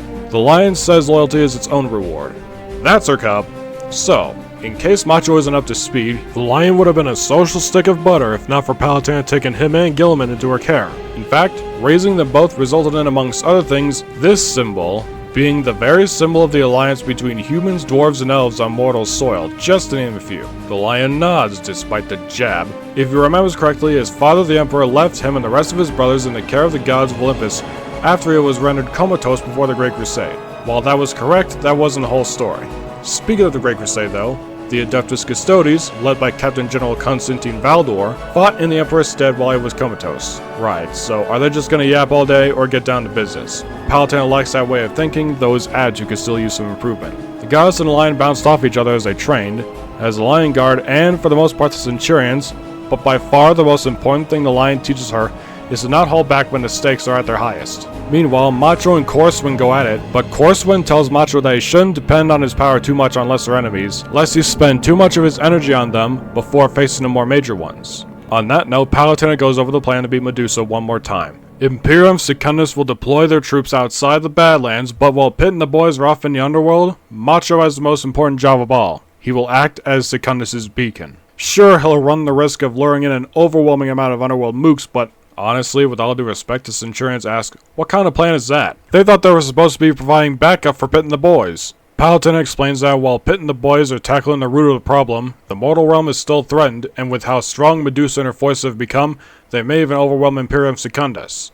You know what? No. At this point, they don't care if she can just revive them after they die. Generally speaking, the Centurions are the weakest in Palutena's royal guard, because she relies so much on Pitt and those other 9 mercs that she neglected them. Big talk coming from the strongest Centurion and the key to her plan. Actually, Macho's been meaning to say this for a while now. Yes, he is the strongest Centurion, but the fact that he's the only Centurion that isn't afraid to speak his mind when his brothers have out all the time in the world to do so, and choose not to for whatever reason until now, is pathetic and says a lot more about Palutena herself than the Centurions. Palutena doesn't know where this attitude has come from, but she reminds him that the whole reason she invited Imperium Secundus to Skyworld in the first place is so they can help her train them to fight Medusa's forces together. She's counting on them. What does she mean she's counting on them? Didn't she admit that they were nothing but grunts, especially compared to Pitt and the boys, her special forces? Oh, what do you expect? And she's right.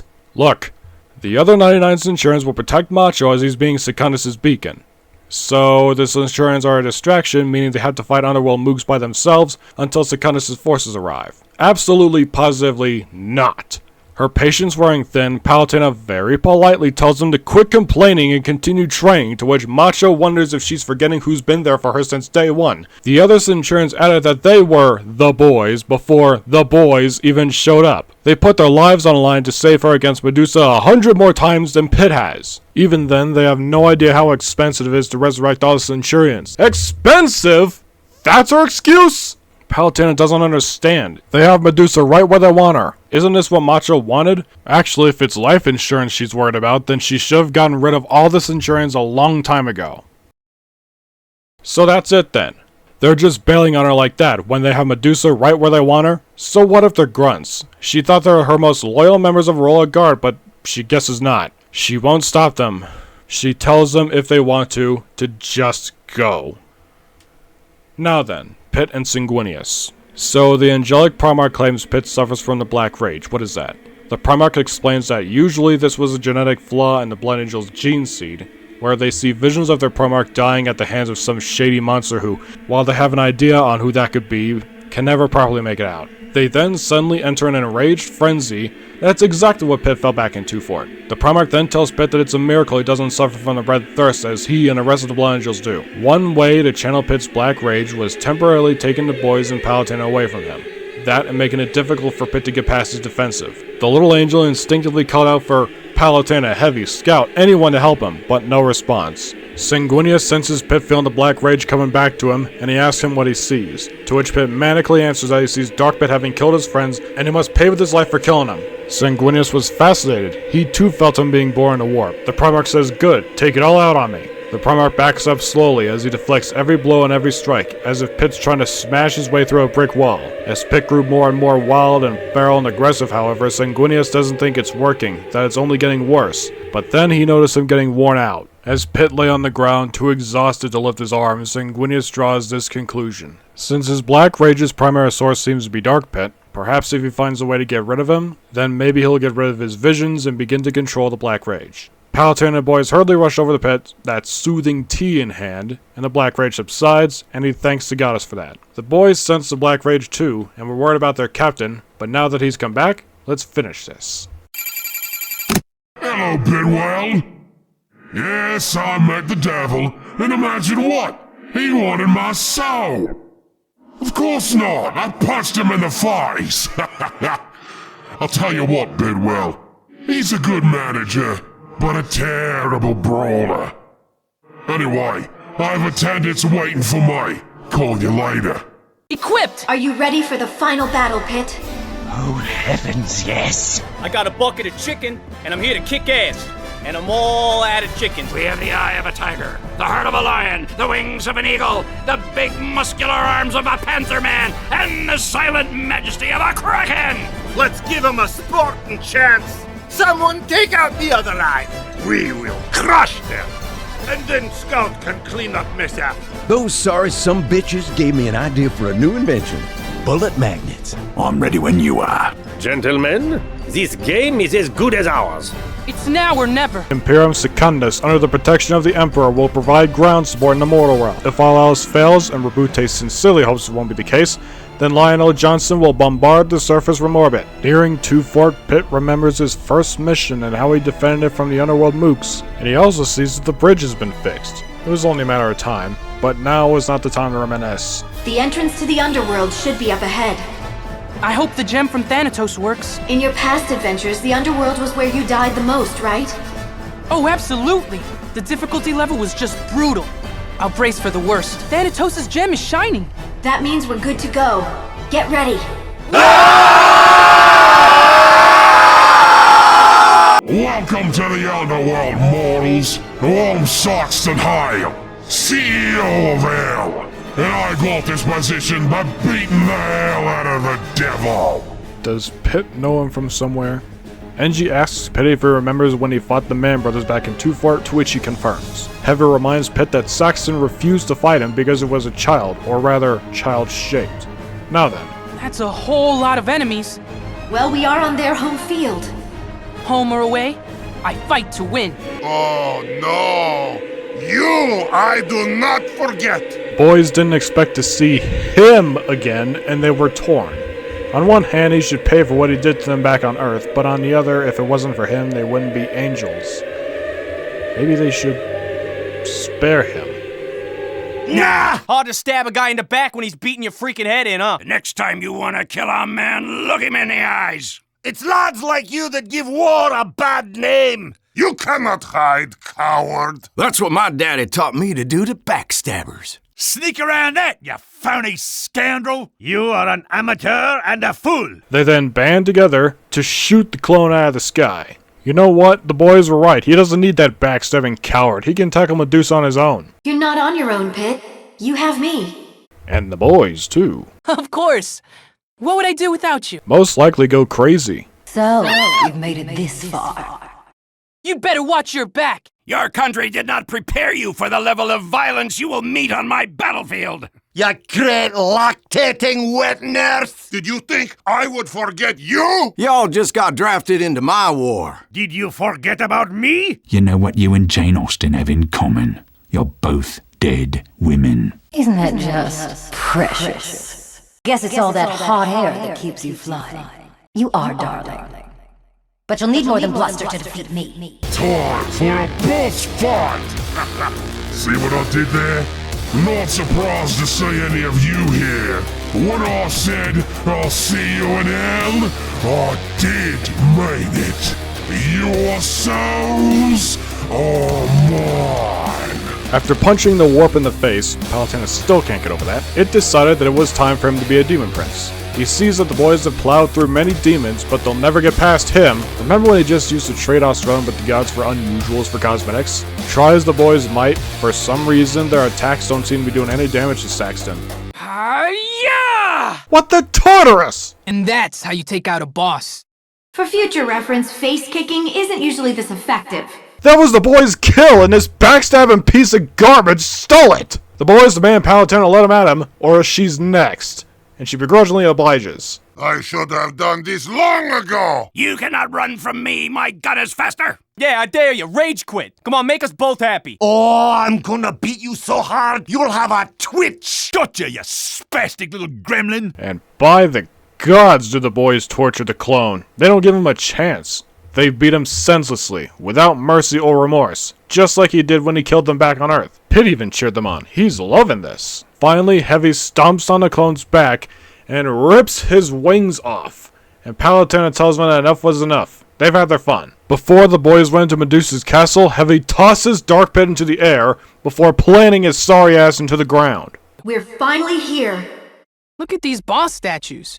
It seems that each statue has a corresponding door. The boys wondered why they had to fight Pandora and Hewdraw again, and Palutena considers this fighting bosses the rest of the boys didn't get to, besides Pandora, of course. Now this looks familiar, but it's not exactly the same. The boys not only remember fighting for their once mortal lives in Two-Fort, but also when their administrator was revealed to be Medusa herself. You've really come a long way since then, haven't you? Indeed. This being an illusion, it really goes to show that things will never be the same now that they're angels, but it's worth it because now that they're living their best lives, thanks to Palutena, they're ready to take on the whole world and beyond. Twin Bellows! Here, boy! Old Pit's gonna teach you even more new tricks! And if you're good, I'll take you for a walk! And give you a bath! And a treat! We're gonna rack up some serious Nintendogs trainer points together! Focus, Pit. I am very happy! Hey, who's on fire now? You cannot burn me, I'm already on fire! Hey, Private Haircut, I might have taken a bit too much off. Your head! Sorry to put out your campfire, boy. I slept in the corpse of water buffalo tougher than you. Well, since Pyro likes Twin Bellows so much, Palutena will find a way to adopt him. She then makes a deal with Medusa. If Pit beats her, Twin Bellows will be adopted into Skyworld, and Pit and Pyro will rack up some serious Nintendog trainer points together or whatever. Fine. Medusa mentions that the Underworld Army already has another faithful watchdog that's stronger than Twin Bellows. Spot is Alpha compared to his two-headed brother. Wait, Spot? That's his name? Medusa will leave it at that. Good dog! Keep up the pressure. We haven't won yet. Oh, this place again. This looks like where you fought the Hewdraw. Demo's just gonna let all the memories of slaying a Loch Ness monster come flowing back to him. So this whole town is some kind of illusion? It's as real as I am. I built it myself, using your and the Hewdraw's memories. That's because you don't know what the original town looked like. No matter. You're in my domain now, and you'll play by my rules. Yeah? Well, some rules are meant to be broken. All you dandies prance in a boat with your heads full of eyeballs. Hewdraw! Your chances of winning are lower than your belly button, which is really low. You're pretty pumped up, huh? Of course I am. If we defeat Medusa, we save the world. And so obviously, I have to save the day. I'm kind of busy saving the world over here. And another thing, you're ugly. Looking good, but I ain't bloody over yet. Now this is one place I wish I could forget. The Labyrinth of Deceit. Which means a second helping of crazy. Do you get the nightmares? Not usually, but before he started getting these really angry nightmares of Darkbeard killing his friends, there was this one where Palutena was attacked by a giant shadowy monster with long claws, a spiky mace, and a fiery red face that laughed like a madman before striking her down. Heavy can sympathize with him on that. I am talking about visions of endless suffering. Dead doctors everywhere. Spy cannot be found. Yeah, that seems about right. Was that really every day back on Earth? Heavy grimly nodded. It was. Before the demons attacked, the boys barely even saw their families between missions. They never knew what they were up to or what situations they were in as they fought relentlessly just to provide a living and to support them. Until it's too late. For Heavy, Pitt is a special case, and it's thanks to him, not his dark counterpart, that he's forever grateful that they became angels. When I was boy, I was at camp being trained in many ways of combat. There was Sparrow sitting on fence. Snow falls quietly around me. Without notice, another boy jumps from behind tree and kills Sparrow with throwing knife. The boy runs away. I pick up Sparrow and hear his last breath before digging him tiny grave. That's the saddest story Pitt's ever heard. These days, Pitt is the Sparrow, and every time they're separated or every time he dies, he's taken back to that day at camp. He's the biggest team player, but compared to the rest of his team, his captain and his goddess are too important, too precious to lose, and it's his duty to protect them at all costs. He then asks Pitt to do him one favor when he and the rest of the boys face Medusa. Don't hold back like he did back in camp. Never ever let anyone take away anyone or anything that's important to him. Pitt emphatically nods. He has his word just as Palutena does, and in their names, this team stays together no matter what. Pandora! Ready for round 2? Seems Medusa couldn't make her talk. What manner of witchcraft is this? I mean, that's not Pandora. But it looks just like her. That's just a soul dressed up to resemble Pandora. Oh, fantastic. How clever of you, O goddess of light. I can't believe you'd stoop to recycling souls. Is nothing sacred to you? Well, you're in for quite a treat, Medusa. Now watch in amazement as I slay Pandora for the second time! I hate ghosts so much. Just be solid already, stupid ghosts. Slaying complete! Already? The boys expected the stage to change at least 2 times and to be swallowed alive by the warp, and maybe, just maybe, for Saxon to punch in the face to save them, but they guess not. Lame. You've destroyed all 3 statues. Finally! Then it's time to destroy Medusa. The path to Medusa is back the way you first came in. How convenient. I find it very ironic that you would call yourself the goddess of light. After all, it was you who turned me into a monster. It was you who hunted me down. You shouldn't blame me for that. I only reflected in your appearance what I saw in your heart. And what about your heart? I can only imagine what resides there. Why just imagine it? Don't you have the power to make it a reality? There's no point. We all know it would be some sort of hideous creature. Need she remind her of the dark elf? You shut your mouth, Medusa! Lady Palutena is nothing like you! Who turns people to stone and poisons the rivers? Who reduces cities to rubble? And who is leading the underworld destruction of the land and heavens? Not Lady Palutena. You're the one responsible for all this, Medusa! But what I don't get is how you managed to resurrect yourself in the first place. I suppose I don't really understand how that happened either. Don't play dumb with me. I don't remember what happened. My memories aren't what they were. You're slipping, Medusa. Your mind isn't all there anymore. And I can sense that your life force is weaker than it used to be. Twin Bellows, Hewdraw, Pandora, and Thanatos have all been defeated. Not to mention her sisters, who will not be named. But if you withdraw your army and promise to stay in this castle, I will spare you. Oh, mon Dieu.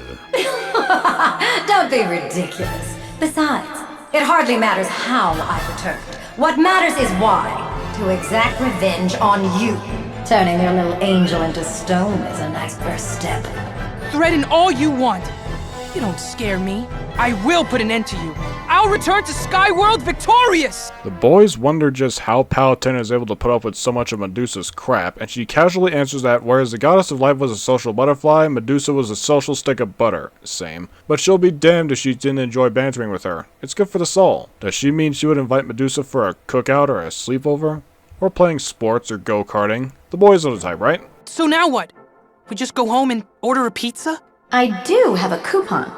Spy asks Palutena if what Medusa's saying is true, which she hopes isn't the case. Then why exactly did she turn him into a monster?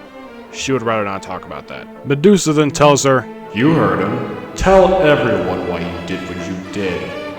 Pit seriously insists she leave Palutena out of this. Medusa would never. Eventually, Palutena then puts her foot down. "You wanna know why I turned you into a monster, Medusa?" Pit's not gonna like this. Medusa demands she tell her, "Thou shalt not have strange gods before me." Maybe we should continue this mission before things get from bad to worse. I set up a grind rail, but I had to get creative. It's going to be a wild ride, so good luck. While Pit rides the loop-de-loop, the boys run on a spectral bridge in the middle. By the way, Pit's only used the Pegasus wings to fly, and so his regular power flight hasn't been used yet, and so in case of emergency, like the Pegasus wings being destroyed for some reason, Palutena will activate his regular power of flight. The same can be said for the boys, however, because they've already used up theirs. I can sense you getting closer, Pit. There's nowhere left for you to run! Not so tough now, are you? Are you? Your mouth wrote checks. My gun has cashed them. You've brought shame on your people, you mumbling devil. Go ahead and cry, baby. I wish y'all could see how bad I'm kicking your tail. Everything above your neck's gonna be a fine red mist. I'm looking at your x-ray, and I'm afraid you suck. You know, I'm very much looking forward to your arrival. I feel like Rapunzel waiting for her prince. Better yet, he's brought his band of merry men with him. Sorry to break it to you, but those aren't exactly golden locks on your head. And you're not exactly a brave hero. That's not even mentioning those idiots he's surrounded by. Yet somehow the thought of our confrontation fills me with anticipation. So hurry to me, Pit. I'll strip you of your wings and sever you from the heavens forever.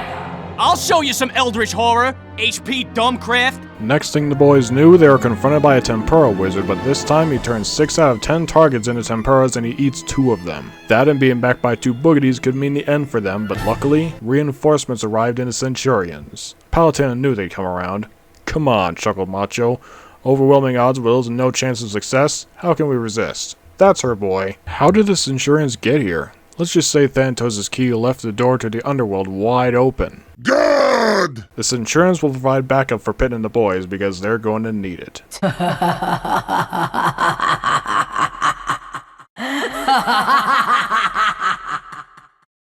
So we finally meet again, Pit. Listen well, all you demons of the underworld! In the name of the goddess Palutena, the defender of all that is good! Those who hide in the darkness will be made to face the light! I promise you, pain without end. I'm Wolverine mean, you son of a bitch. Everybody bloody hates you! I'm gonna paint one right between your eyes, you panther! We're gonna make you wish you never entered the dark arts! If God had wanted you to live, he would not have created me! While the boys fight Medusa on the ground, which good luck with that, Pit will provide air support. While Medic Star charges the boys on the ground, Palutena will provide them with mushrooms so they can properly punch Medusa in the face. I'm going to try to get you closer. Thank you kindly! But Medusa's using her powers to hold you back. I know it's tough, but don't give up. I will slap the magic out of your mouth. Wow. Warping that huge body must be a real pain. Who are you calling huge, you insignificant little thing? Oh, magic. Ghosts. Oh, this is so much fun. Oh, yes. So much bloody power. I am going to haunt your ass with my foot. Woo! Check it out, Casper. You are going down, you spell-casting maggot. Nobody likes wizards, you hear me? You're doomed to die alone. You call those bombs? I'll show you bombs. Ah, nasty. Is there any part of her that isn't a weapon? I guess it's to be expected. Eventually, Palutena discovers her weak point. On her back is where that wine is being fed into her system. Exploiting it will weaken her enough for the Goddess of Light to put her in her place. Just because Medusa drinks the blood of her immortal sisters doesn't make her immortal. The good news is that I've chained Medusa's legs in place for you. The bad news is that you'll have to get up close and personal with her. You'll pay for that! Time to make that ugly face a little prettier. Sandstone Punch! Did he get her? Is it finally over? Now this is the Medusa I remember. Wait a goddamn minute. Not the 3 sacred treasures! What? No! Stupid! Stupid! Stupid! Yeah, that's right. Stupid, stupid, stupid! You're like the Cyclops of Greek myth, except I hate you! I can't believe she's still fighting like this, but this is a battle we cannot lose. You must overcome the darkness of the underworld with light. The fight against evil ends here! Medusa's head gives chase to the boys. All the while, that remaining ichor is draining out from her neck, returning the original dark green skin to her reptilian flesh. Now pit the eye!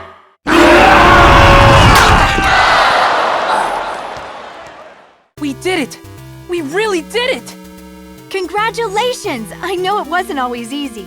Oh, but it was so worth it. They said we couldn't do it. They said we shouldn't do it. They begged us not to do it, and we did it anyway. With the world at peace again, even the sun feels warmer. Aw, you're so cute, Pit. Today we have won. There are no more babies to fight. We have fought every baby.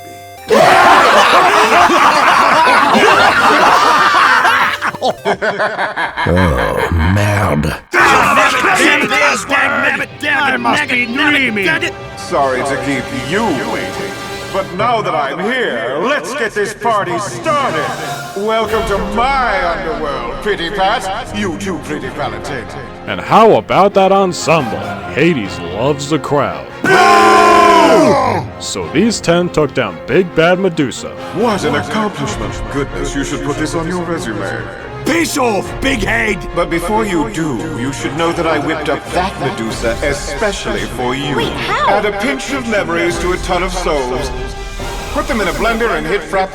Her thirst for revenge was so great it seemed a shame to let it go to waste. Oh, Pretty Palutena, you must have done a real number on her. I won't deny that. Can't say the same for everyone though. He knows exactly who they are. But she's old news, and old news bores me. We must look to the future, and that future is me, the true leader of the underworld. Next to me, little Miss Medusa's going to look like a sweet, cuddly bunny. No, this can't be happening. I must bid you adieu. Holy shit!